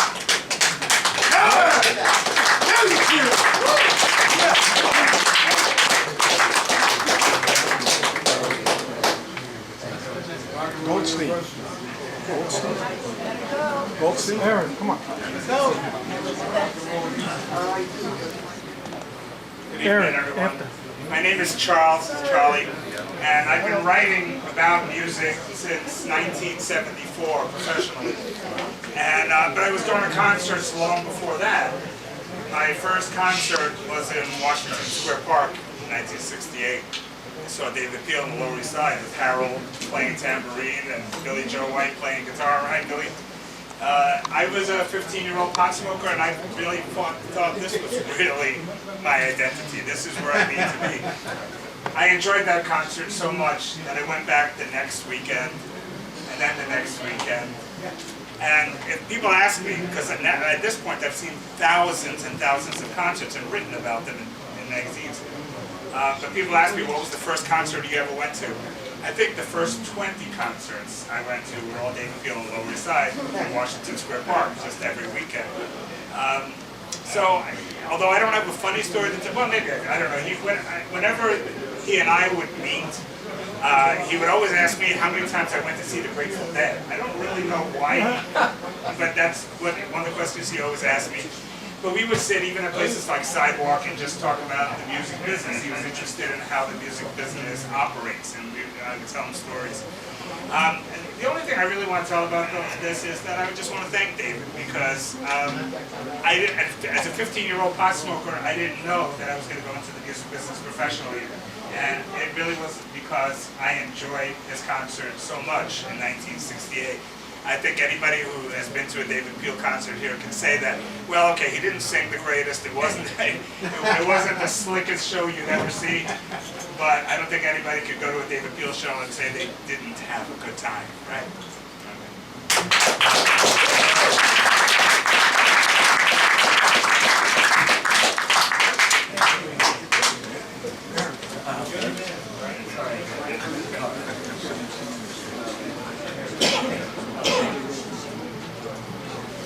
Hey everybody, I didn't know I was going to talk. Elliot called me up. I first met David Peel when I was... What's your name? My name is Aaron Tulloch. David used to call me Halo. I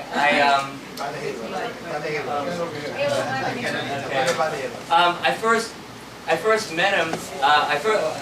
One of the first concerts I ever seen was when he was performing in Central Park for the Hair Festival. I was 14 or 15 years old, and I ran up to the front because I had Have a Marijuana and American Revolution, and I didn't even know he was still around. So I was already a big fan, not even knowing that the whole John Lennon thing. So I was already in there. So the following week I'm on a train. I have my guitar with me because I'm going to meet a friend, and he walks on the train and he walks in and points at me like this. He's walking in. He goes, "Hey," he goes, "you were at the Hair Festival." He says, and as the person before said, "I'm in the phone book, call me up and I'll get you involved with the music scene in the village." He goes, "You write songs, bring them down." And so the following week I'm with him and I have my songs with me, and he's going over the songs with me. He goes, "You're one of the first students of my rock and roll university." And so he's going over songwriting with me, and next thing I know, if one of his guitar players were out at Nils Tavern when he performed, me underage would come up there and help out. And also I was lucky enough to with my band to record under his Orange Records label, which was a thrill, and also I got to perform to play on the 1984 album, and all these things that he taught me for the past 28 years. I've been teaching guitar and rock band in the city school system, and so the Rock and Roll University is alive and well because so many young people are learning how to play guitar, bass, and drums.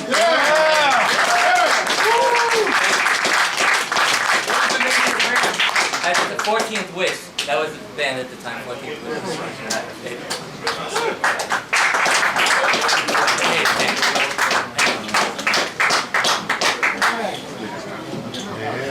What's up, Edward? Hey, I'm Andy Animal. Some years ago I invited What's your name? Andy Animal. You know me. Andy Animal? I'm Andy Animal. Walk towards the light. I invited Dave. Whoever, Andy Animal. Everybody got Hello.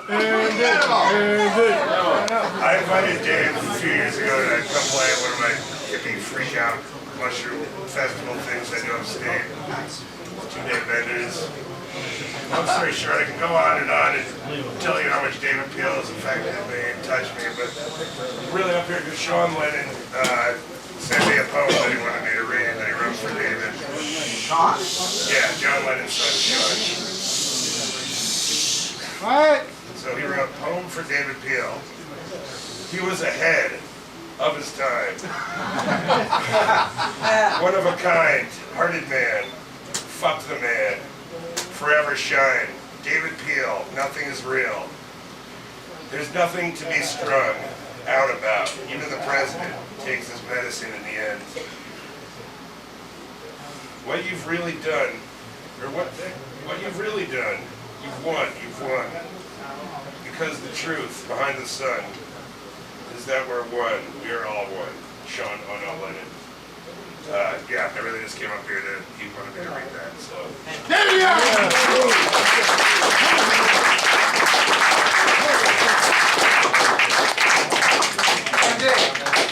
Did Sean know him? He met her once in passing. Yeah, but he was touched by it as well. Hi everybody, welcome. I had no idea I was going to be up here, but they forced me, so here I am. And, Here, who is? Yeah, they pushed me. They said you got to talk. You have your story. What's your name? They push who? My name is Sumati Karen Bates, and I was fortunate enough, like many of you, to meet David when I was about 14 years old in Washington Square Park. And he had just lost his female backup singer, so he asked me to come along. A couple of weeks later, John saw us in the park, and I'm that girl in that video. If you see John Lennon, all of us on the front show, that's me. And it was just sort of miraculous for me. The best thing about it, really, is that he really encouraged me. He really encouraged me a lot. I was a very, very shy kid. There was no way I would ever gotten up there in a million years if it wasn't for him saying, you can do this, you've got a great voice, you can, and I wouldn't be able to stand up in here in front of all of you, shaking like a leaf if it wasn't for him. I went on to work in Walter Steading's band with Andy Warhol and all that crowd. Now I sing kirtan, which is yoga chanting music. I became a yoga teacher. And I saw David not long ago, and I told him I was doing that. And he was great, he just said how he was. He said, thank you for keeping my friends healthy. So, anyway, it's been devastating, but, I want to just, I think most importantly, we have to keep his message going, It's just a darn shame that marijuana is still illegal, and we gotta keep it strong. That's all I have to say. And say his message. And thank you so much, everybody. Thank you.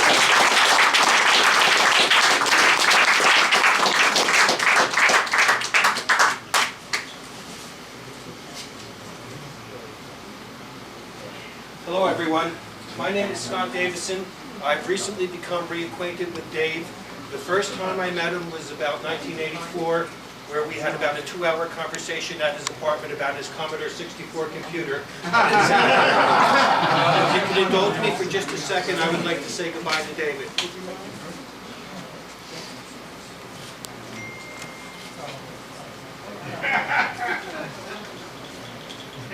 Thank you.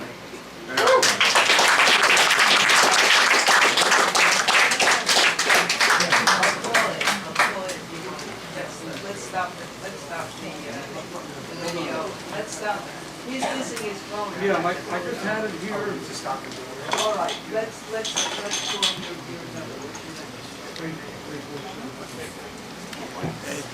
I gotta go. Friday. Oh, here it is. Got it. Got it. All right, thank you. What line you It's a miracle. That's how Barbara got on my train. You know what I'm talking about? Hello everyone, I'm Ken. Nice woman. I've had the great pleasure of playing drums with Dave for the last maybe couple of years, I guess.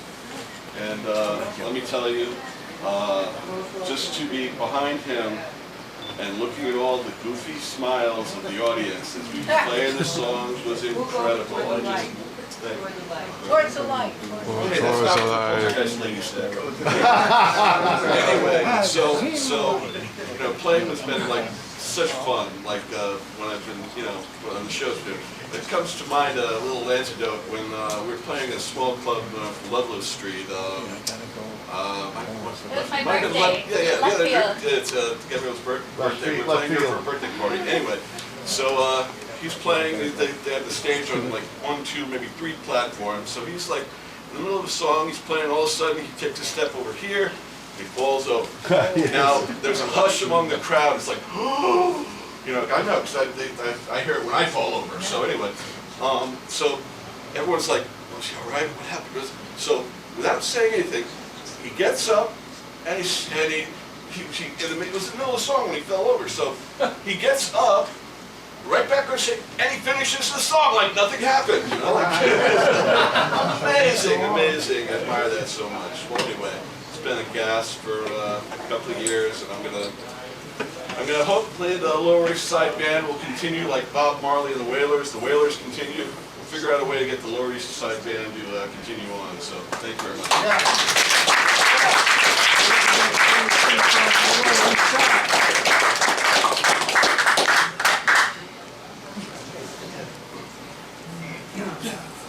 Hi, thank you. My name is Doug Green. I met David Peel probably either 87 or 88. At the time, I had just started a chapter of NORML, the National Organization for Marijuana Laws, at my college, which was NYU.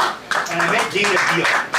Back in the late 80s, the marijuana movement was a lot smaller than it is today in many ways. But I knew of David Peel, of course, before I met him, because I was and am a huge Beatles and John Lennon fan. And I had, I believe, both on album and 8-track, a copy of Sometime in New York City, from which New York City was taken, and knew of him before I ever met him through Dana. But, you know, I have some major passions in my life, like the Beatles, like cannabis, which is a movement I've stayed involved in, and, you know, we are actually, Dana mentioned the parade, which is Saturday, May 6th, and I don't know the exact details yet, but I do know a tribute to David is being planned for the parade. So, you know, if you can come just again to say thank you to David. But the other area of my life which David and I intersected, besides the Beatles and besides cannabis, was libertarianism. I used to be very, very involved with the Libertarian Party in New York. I've sort of moved away from that now. But I went to the convention that Howard Stern was nominated. And of course, David Peel did Howard Stern's campaign theme song. And the really funny side note of this is that Howard Stern had a couple of books. The second one was called Miss America.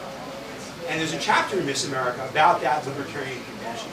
And he says, he talks about David Peel, he talks about the strippers, and he's like, there was this one guy who tried to say by unanimous consent we were going to nominate me, but they shouted him down. That was actually me, not named in the book. I kind of screwed up my parliamentary procedure. I meant to ask for acclamation, but I asked for unanimous consent. Of course, there were a lot of hardcore, long-time Libertarian Party people who weren't comfortable with the whole Howard Stern takeover.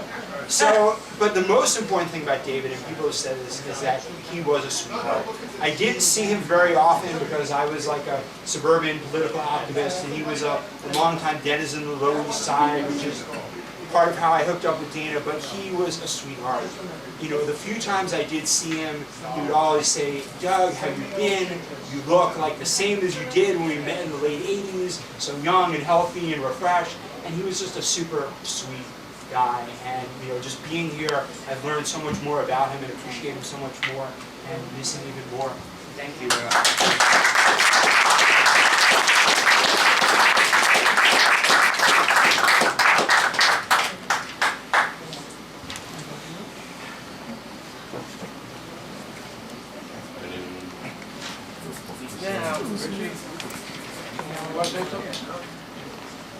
Oh, yeah, okay. Lynn Tenny is here, so in the back. Oh, she's here.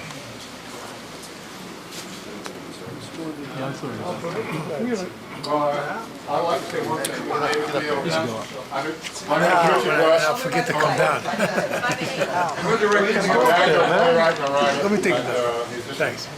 And I've been doing the Lower East Side Festival every year for 22 years, especially the outdoor part. We all plan on this, try to get everything from Bowery to Broadway, and we do great hundreds of groups. Well, out on the street for 22 years, I've had a lot of fantastic talent. I got to say, David Peel was right up there. That guy, when he got on the stage, I mean, I know he's a lousy singer and all that, but he had always a great band with him. And when he was in sync with that band, they were fabulous. And the whole street was rocking. The Johnny Pumps were singing, the Cars, everything was all. It seemed like everything was in a floating bubble that he brought out. And there were a couple of years. We also had like great flamenco groups and great belly dance groups. You want to fill the street, bring out a belly dance group. I learned that in San Francisco.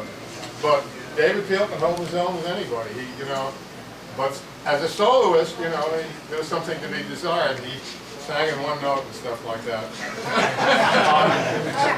Well, the reason why John Lennon really liked him is because he had this raw talent. That's what he sang about, you know, David. He says he can't sing, he can't play the guitar, but this guy has something that's very real. Nancy is also doing a film, Nancy Cohn. She has a film, she did a film on Abby Hoffman and a few other people. There was that punk guy also, Malcolm McLaren. And she's doing a film right now. David Peel is on it. And A lot of David. a lot of John Lennon. And she's been chronicling things on her films. They've been shown on PBS and other places. As I mentioned at the beginning when we were talking about David Peel, he was a man of humorous descent. I mean, he really was coming from a comic kind of thing. And when you got to know him, especially in his early days, he was terrifically, always looking to have fun, to be a cut-up.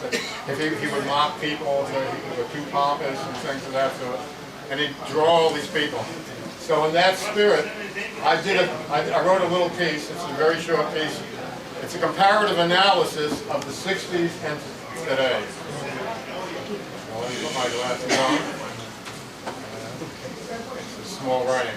So, I mean, George Santayana famously once said that those who don't learn from history are condemned to repeat it.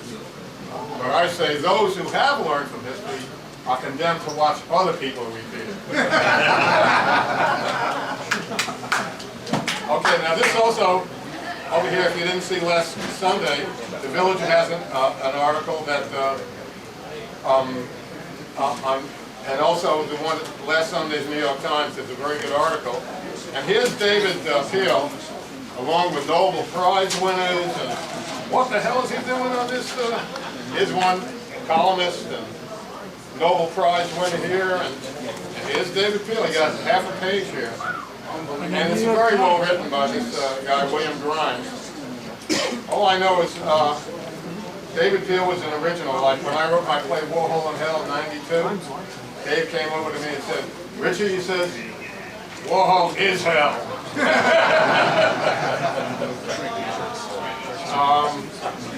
Okay, so anyway, in the 60s,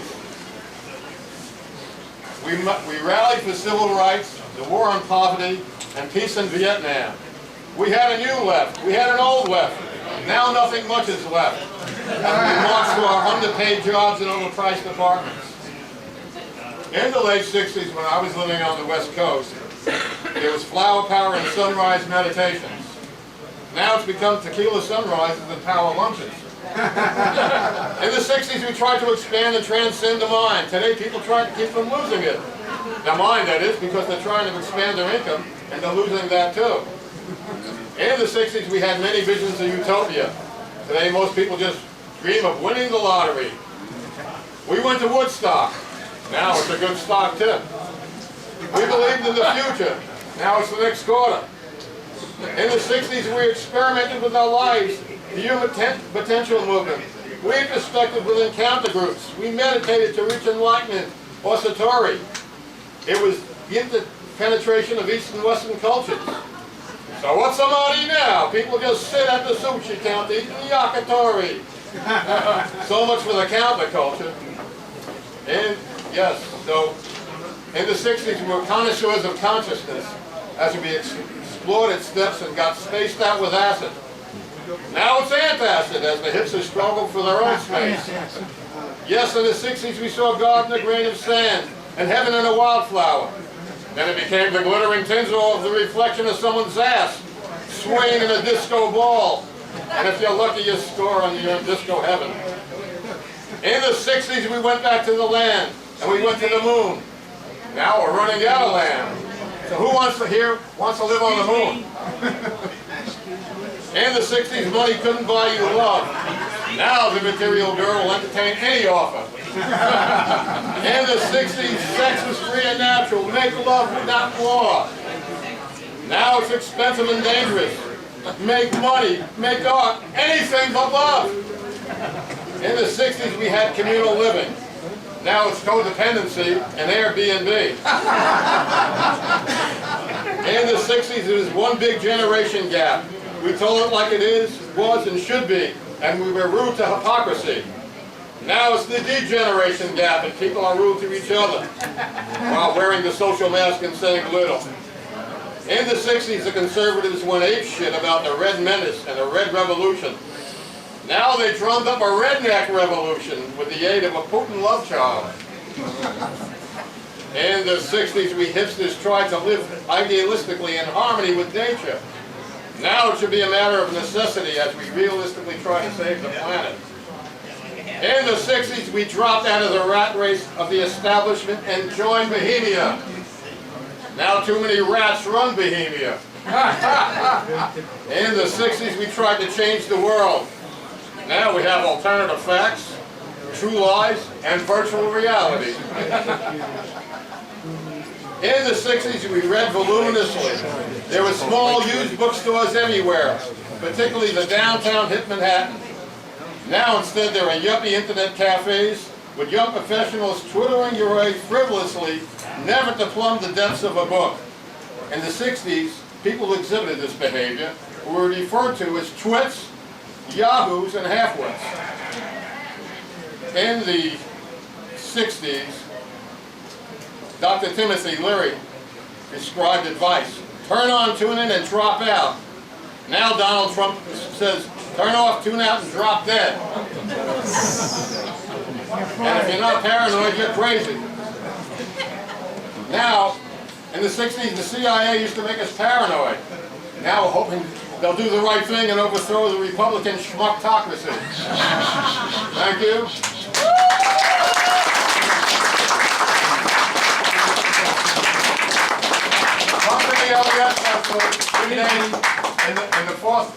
And during the Veterans Day thing on May, the 27th, the 26th, 27th, Memorial Day. Those 3 days, it's free entertainment. It's a big. We keep it low key because we can't accommodate everybody. You guys deserve to be there because you're true Lower East Siders. What's that? Tribute to David Field.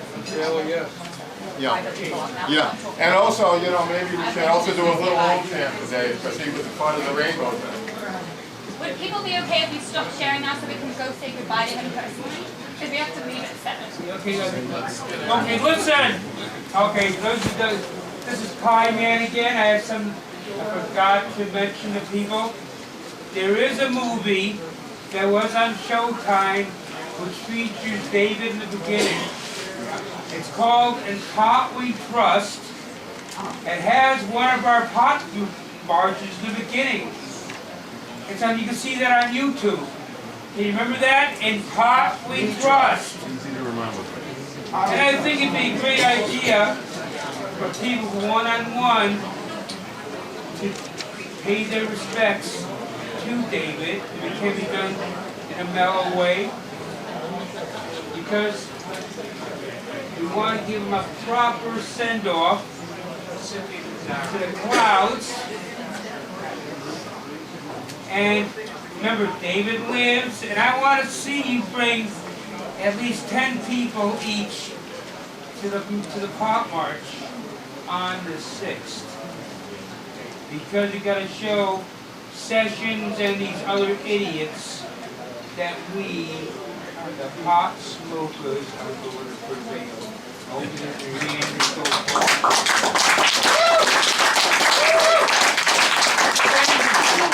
Sessions doesn't realize that his own relatives in the rural South all smoke pot.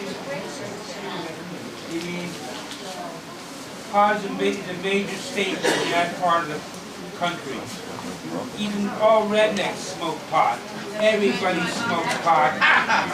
But Sessions has nothing but a fascist little dope. It's a plan.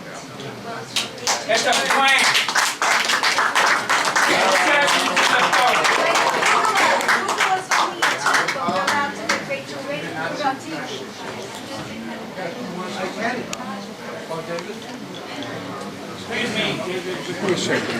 Why don't we all close this like we used to close the rainbow things that David come in?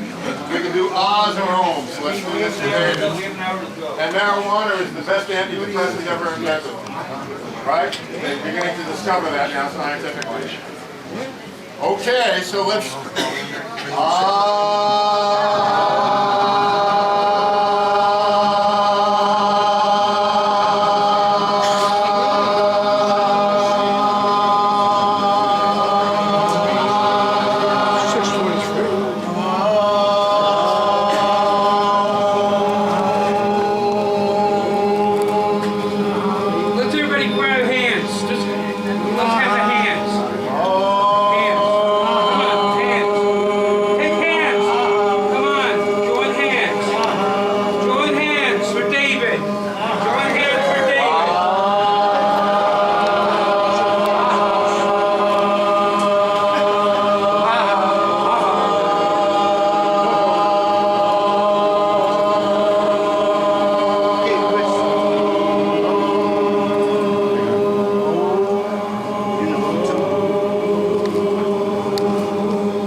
We hope you're getting your heavenly high.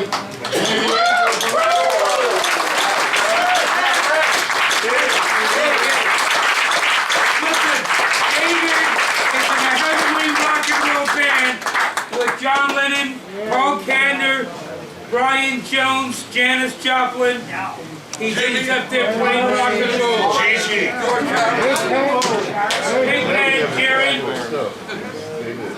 It's a super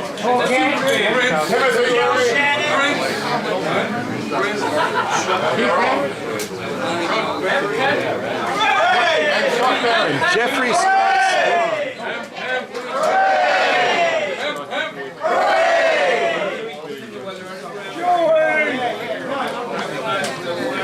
and Jeffrey Scott Sprung. I don't acknowledge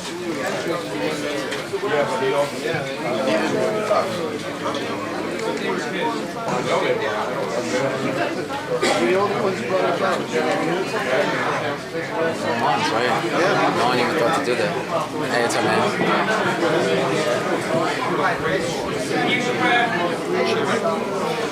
I remember that.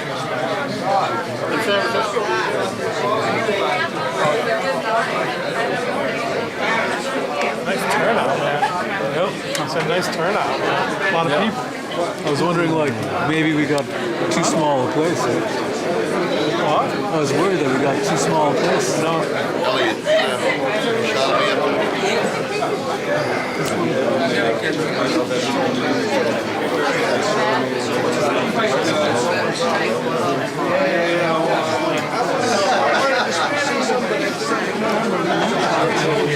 But I figured I'd meet you here anyway.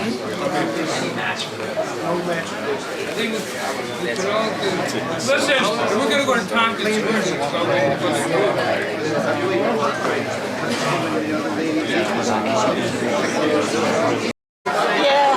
gonna go. I want to sing some of the songs. I guess everybody will make it over there. Yeah, I suppose.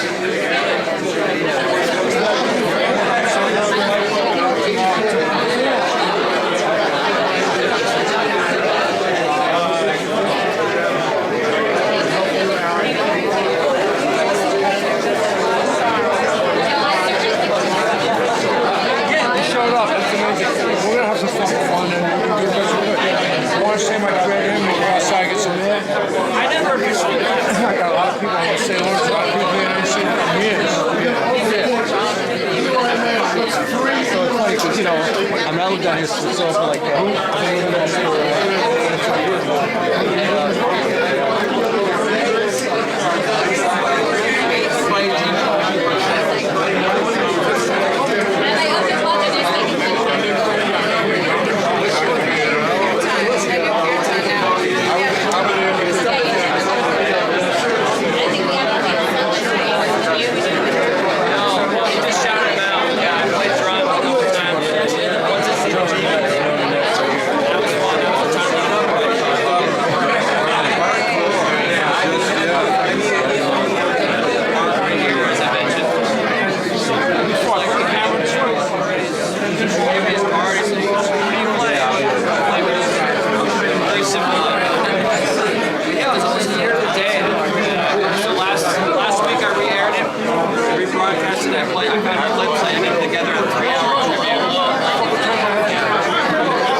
Absolutely. I was in the band for 8 years. Central Park on 420. Strawberry Fields. So if you're this coming Thursday. Like I said, you heard me talking to probably most of the day. The vinyl show.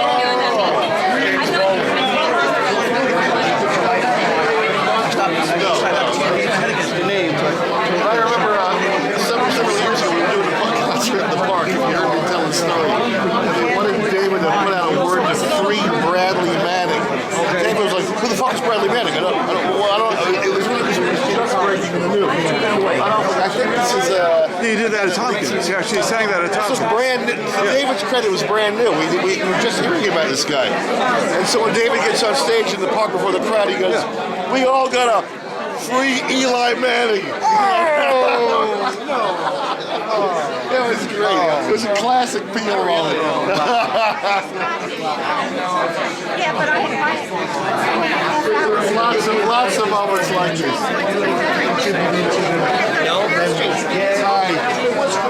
Very sad, but so happy to play those great games here.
And he wanted to get the hell out of the home. On his 18th birthday, he went and joined the Army to get away from his house. It was before 9. But the Army wasn't going to pay for a wake. Kowalski paid for this. It was a wonderful thing. And you know, David didn't brag about it, but he was a closet Catholic. He used to tell me. He told me that he would stop by churches and light candles. He'd be afraid to hang out too long. But he'd walk into St. Pat's and light a candle now and then. You know?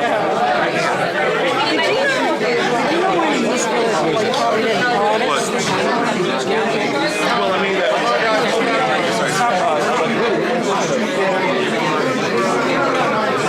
Bell.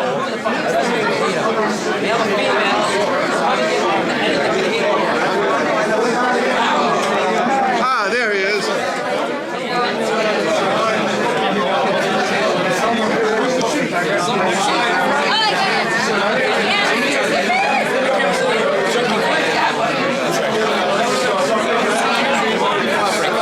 You got 3, 2. There you go. Just one more for safety, please.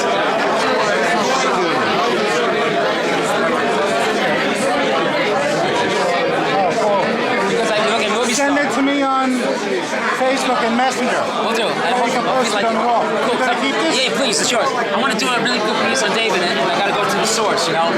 So. If you don't mention me, you don't get a piece. Piece of what? Well, you ain't getting that piece either.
Flies and dives, girls, that's all.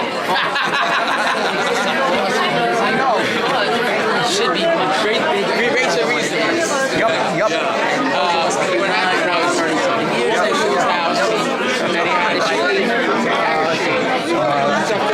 I'll give you 5. Okay. Give me like 7. And he had a round table on the floor, with no legs, and cushions on the floor.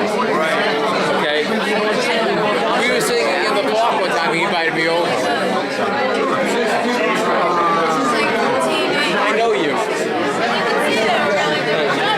There's a friend of Jake Perlman. You're a friend of Jake Perlman's, right?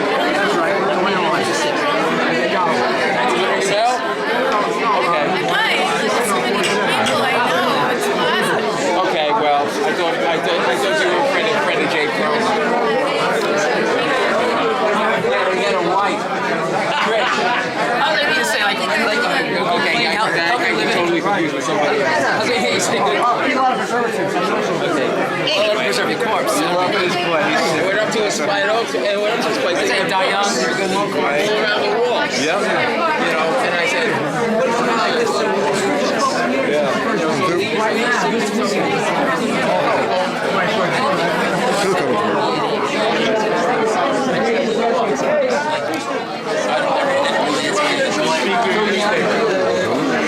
Put the two of you together doing that version. That is fantastic. Seen the latest one? Yeah, I got one of these now, but you know, you got such dynamite stuff in here. Well, because our reporters are dynamite reporters. I'm sorry, I forgot my name. I'm sorry, I forgot your name. I know David for decades.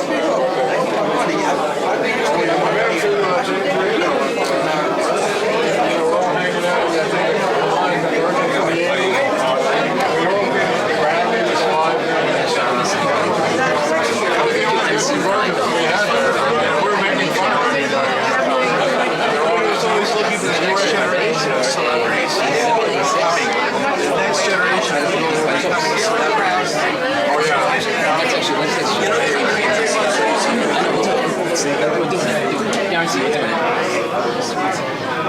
Very good.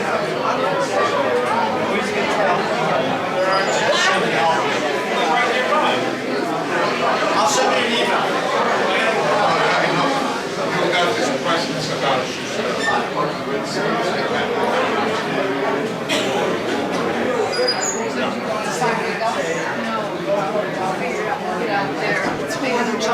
This place is like one of these like staid fucking old-fashioned. Okay, Chris. Let's go, Chris and Chris. It's good, yeah. Tag team. Yeah, I still make the rounds, and whenever I have anything coming up, I always use the mail drop. I knew you had the camera with you, man, when you first came in. I beat you and Chris here. Did you guys get me in that? I don't believe so. I'm over there in the corner on the other side of the court. That's me in the corner, in the spotlight, way back, losing my way religion. on the other end, hiding from you guys the whole time. It's good to see you, though. I mean, barring the circumstances. Yeah, definitely.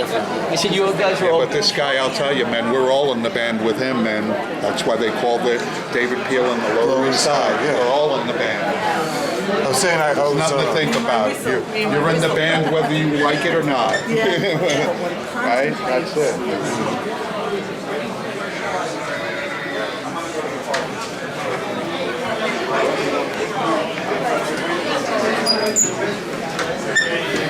Somebody said Danny, that guy Danny said that we might be a fantastic.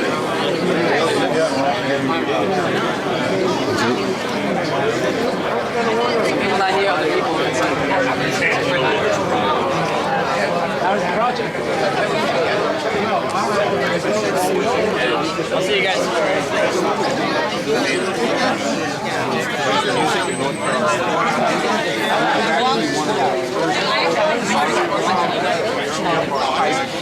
Show up, open mic guys, organized.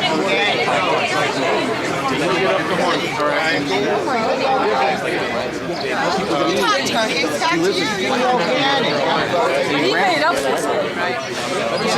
That's not his No, it's probably a last name. Give me your card to frame. That's not my business card.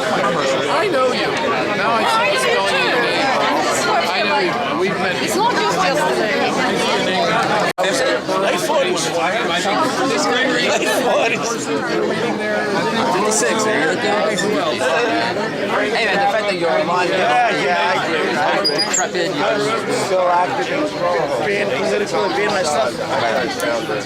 Vincenzo, you look good, man. Holy shit. So when are you gonna do Talk to Script Blog again, man? I'm retired. Oh, come on. Hey, man. You with Chris? Of course he does. He has no choice. We got all this fun. There's absolutely no choice in that. Me? I'm going to see him with the wheelbarrow. Actually, I want to give you our new album. Oh, all right, another one? Yeah, our bassist is dead, but he's on the album. Oh, what happened? He was like 37, walking up every day, every way, hard case. Oh! He was on his way to the gym. 37? Yeah. Drugs?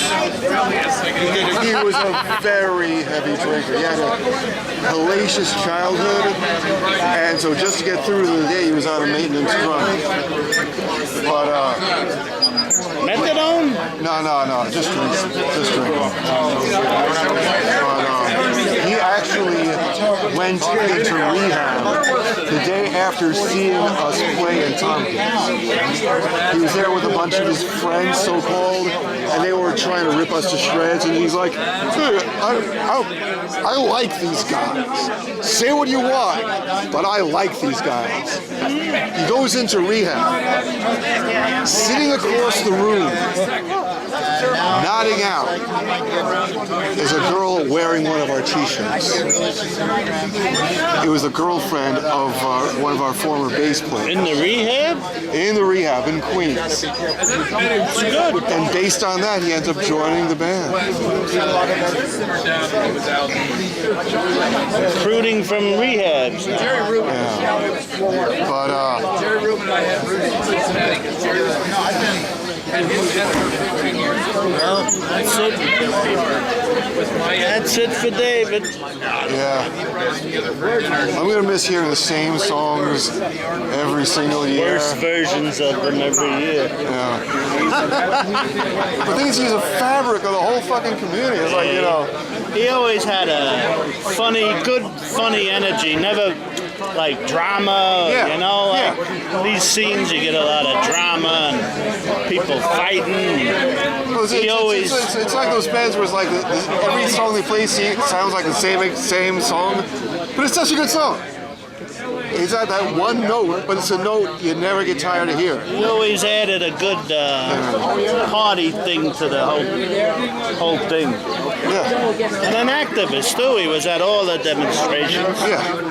I mean, even if it was him, I ran into him a couple times. He was on Union Square. He'd just be there with like a megaphone, just holding court. Yeah. Actually, I went with a friend of mine. We went to they had the free shows at Lincoln Center, and it was such a good. The weather was so good. We think, oh, what the hell? I need some exercise. Let's walk down Broadway from Lincoln Center to Union Square. And we did. And we come up to like 18th Street or 19th. We hear a voice on the megaphone. Hey, that voice sounds kind of familiar.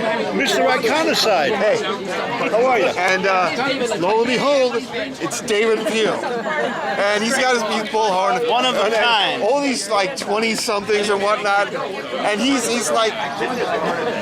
got them wrapped around his little finger. And he turns over and like, I didn't even get to say hello to him. I'm like maybe 20 feet away, and he turns around with his megaphone. He looks at me like, "Hey, I thought you were dead." Oh, you? No, I died when I was 23. Whoa. So yeah, it's like, yeah, man, that's old news. Oh my God. Yeah, I flatlined. Oh my God. 93. We were actually, I don't know if you were set to have played that, but it was a Rock Against Racism show. 93. May 22nd of 93 in Union Square, or yeah. I know Serious Business was supposed to have played that, and I really want. Yeah, it's gonna get crazy. There we go. Yep, you get I'll give you a clean copy. Two-sided.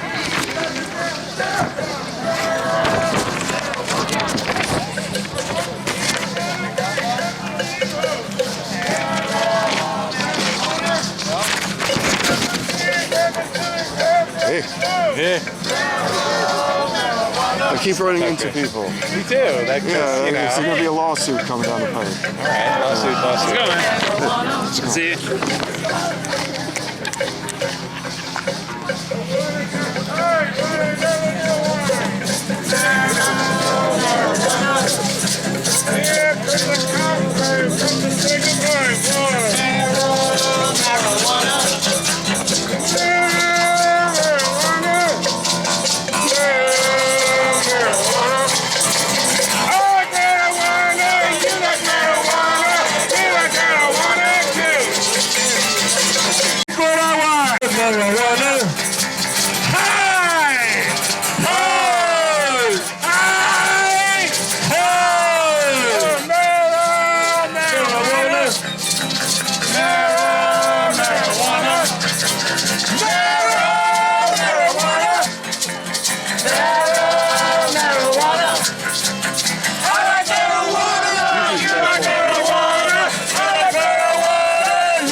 to the ball game. Take me out to get high.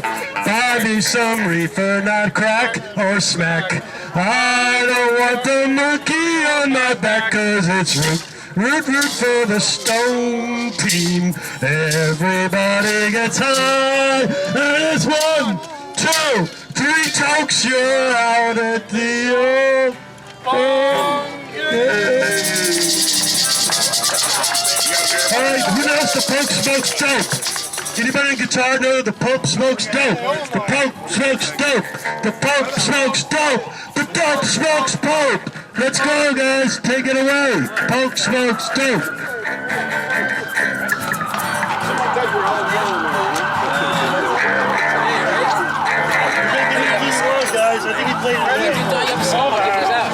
Here's the words, guys. Ready? Pope smokes dope. Pope smokes dope.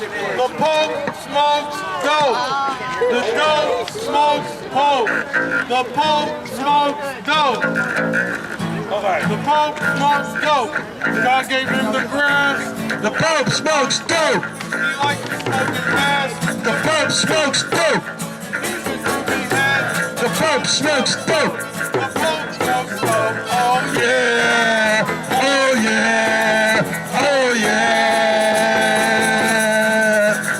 God is high on mescaline. Satan's high on smack. Pope smokes Pope and Pope on crack.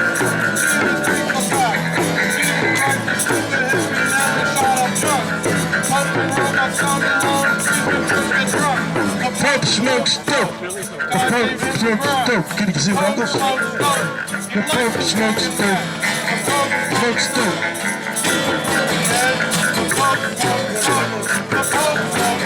Oh yeah. Oh yeah.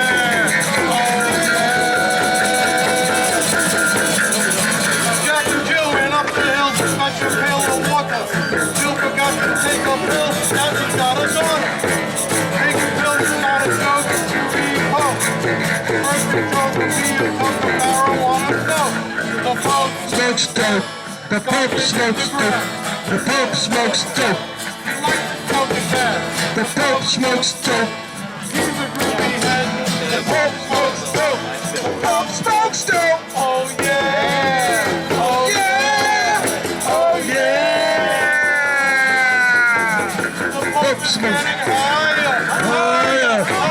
The Pope is getting higher. Higher. Higher. The Pope is getting higher. Higher. Higher. Getting higher. Higher. Higher. The Pope smokes dope. The Pope gave him crack. The Pope smokes dope. He likes to smoke it fast. The Pope smokes dope. The Pope smokes dope. The Pope smokes dope. The Pope smokes dope. The Pope smokes dope. Cha cha cha. Did we nail it or what? Most of us hadn't done this song in 35 years. Proud to be a New York City hippie. I'm proud of dirty feet and dirty hair. I'm proud of living with the cockroaches. I'm proud of living in a garbage can. I'm proud to be a New York City hippie. I'm proud of dirty feet and dirty hair. I'm proud of living with the cockroaches. I'm proud of living in a garbage can. Hippie, the hippie from New York. Guys, I want to sing a song that's sort of like a chant, so I want everybody to chant along with it. This is the last song on this Happy Marijuana album. It's called We Love You. Ready? We love you, yes we do. We love you, yes we do. We love you, yes we do.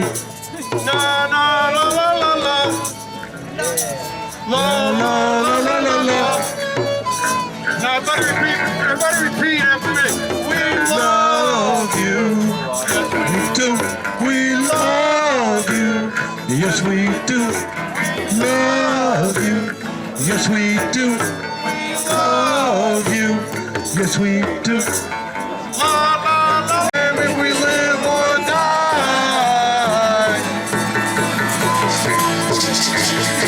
Everybody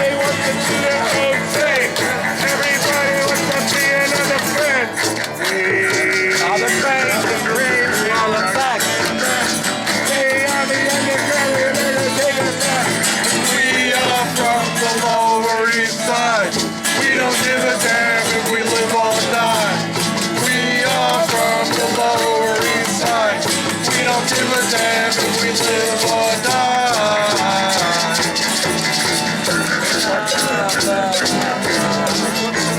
Love, love, love.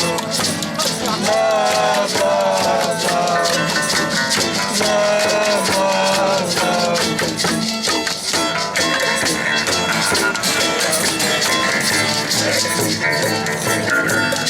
Got to fight the people who will bother us. Got to fight the people.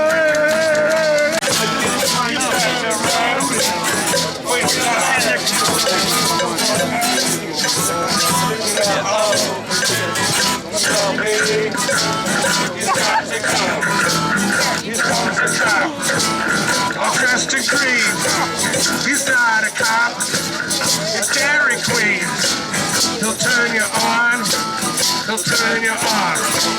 Cause he's a cop. Against the law. Spell F. Spell A. Spell G. The cop is gay. Here comes the cop. All dressed in green. He's not a cop. A Dairy Queen. He'll turn you on. He'll turn you off.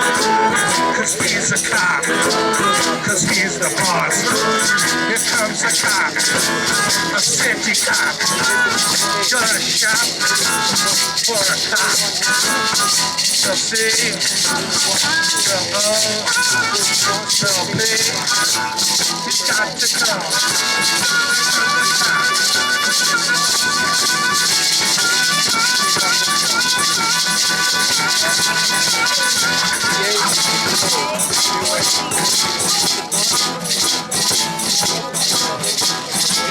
Here comes a cop. He's got a knife. You're about to run for your life. He'll turn you on. He'll turn you off. Cause he's the cop. Cause he's the boss. I'll call a cop. I'll call a cop. I'll call a cop. Call a cop.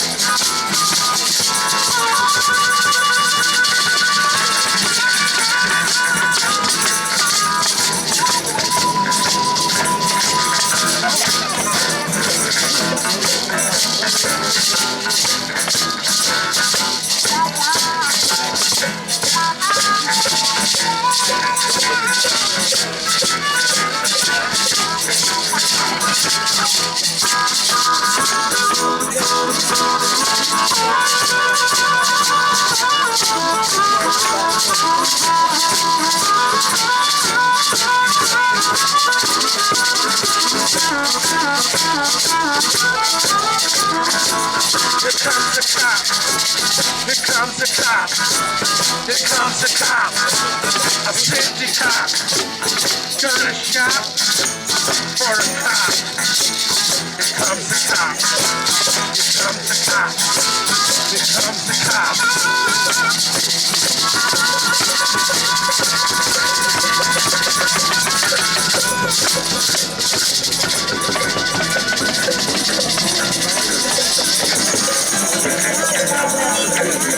Try to get David to sing that at the gig if he wants to, because we had to practice. This is a merger of the Temple Dragon Band and the Lower East Side, and we have a little ceremony in the Temple Dragon Band where somebody improvised some amazing sound. We induct them into the Temple Dragon Band. I just want to give. Okay, I never take it down. Up against the wall, motherfucker. Up against the wall, motherfucker. Up against the wall, motherfucker. Up against the wall, motherfucker. Up against the wall, up against the wall. Up against the wall, you motherfucker. Up against the wall, motherfucker. Up against the wall, motherfucker. Up against the wall, up against the wall, up against the wall.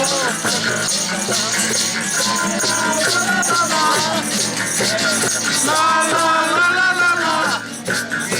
La la la la la la. I think I sneak up on you good for a kick.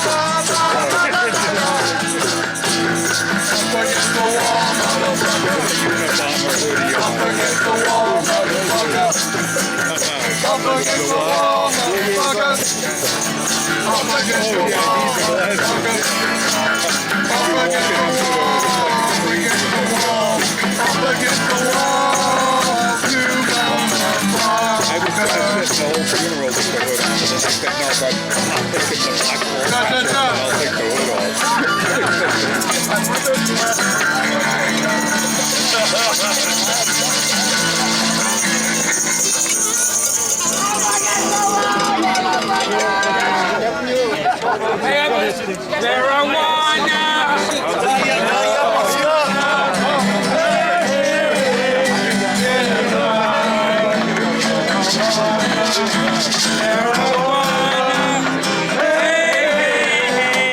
We are right here. We are from the lower. We are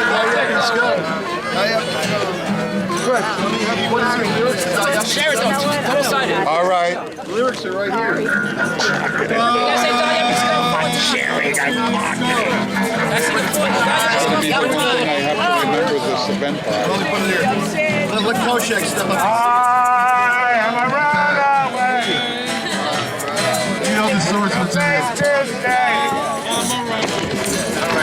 We start This is even more disorganized than when David was here. Me too, okay. Keep me proud. No, but somehow he kept us together. I don't know. You sounded just like him, you know that.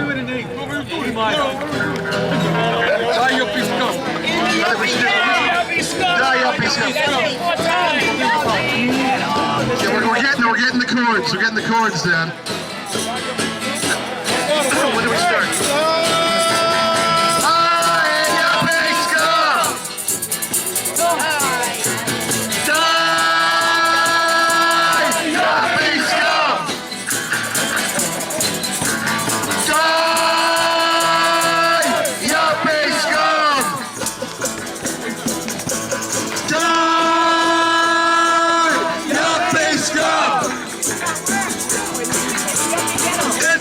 Truth, this place has changed.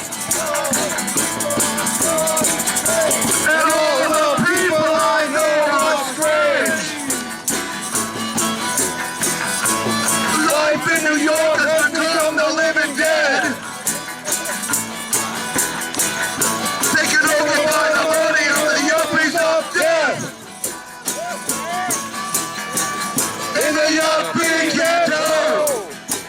In the city of sin, where the yuppies are living, in the prison condominiums.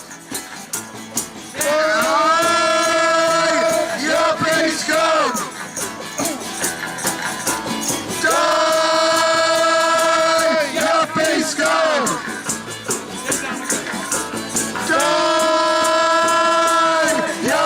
come.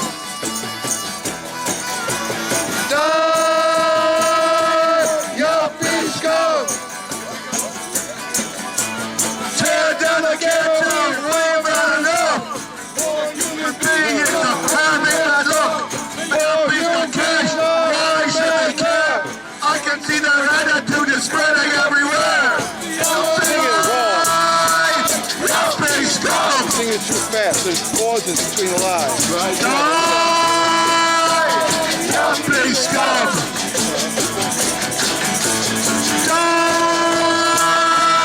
Yuppies come. And you're dropping out. Yuppies come. In the yuppie ghetto. In the city of sin. Where the yuppies are living. In the prison condominiums. Yuppies come. Die! Yuppies come! Die! Yuppies come! Dude, where you hitting? Die! Yuppies come! What the fuck is that? In the yuppie ghetto! In the city of sin! Where the yuppies are living! In the prison condominium. Take a look around, it's a sad reality. People are down and out living in the streets. If you give up and you don't know what to do, New York City yuppies will say, fuck you!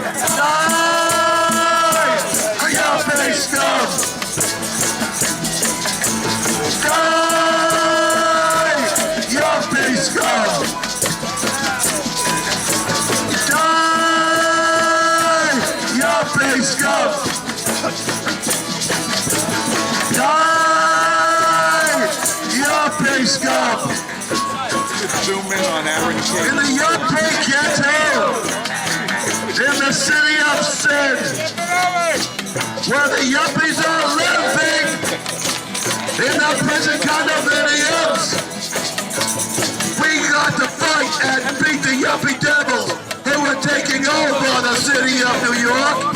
Gentrification is the mark of the beast. We declare war on all the fucking yuppies. Yuppies go! Die! Yuppies go! Die! Yuppies go!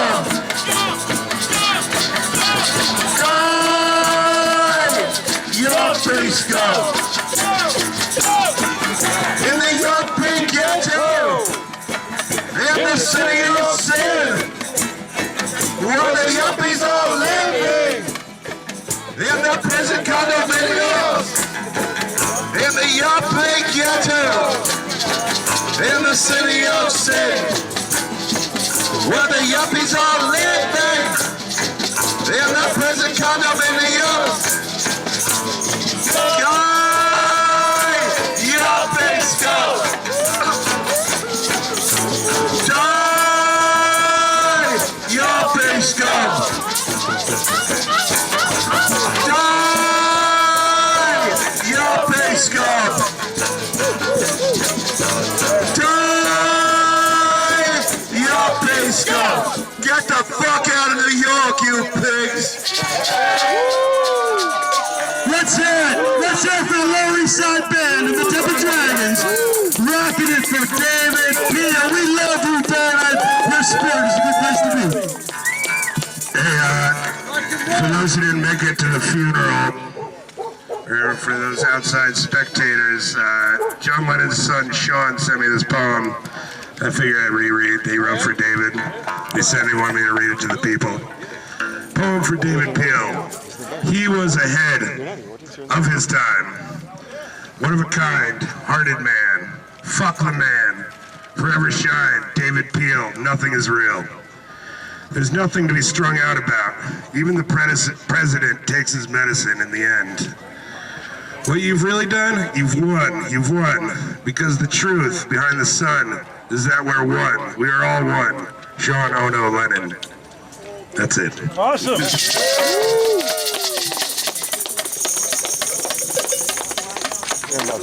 Run away. Oh man, I can't believe you went that far. 4 hours, right? No, I had 2 batteries. I got a David Peel song, everybody.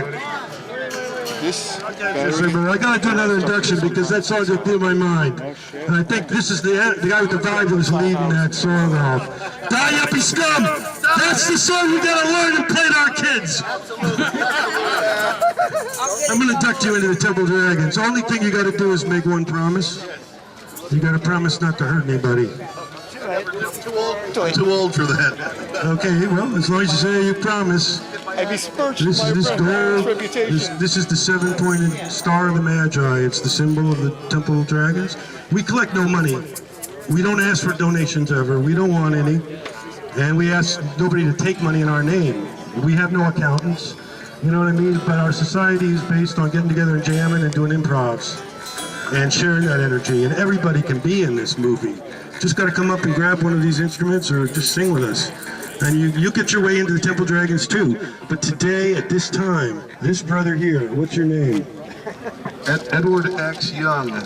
Congratulations, Ed. You are now a member of the Temple Dragons. I will put the sacred pin upon your breast.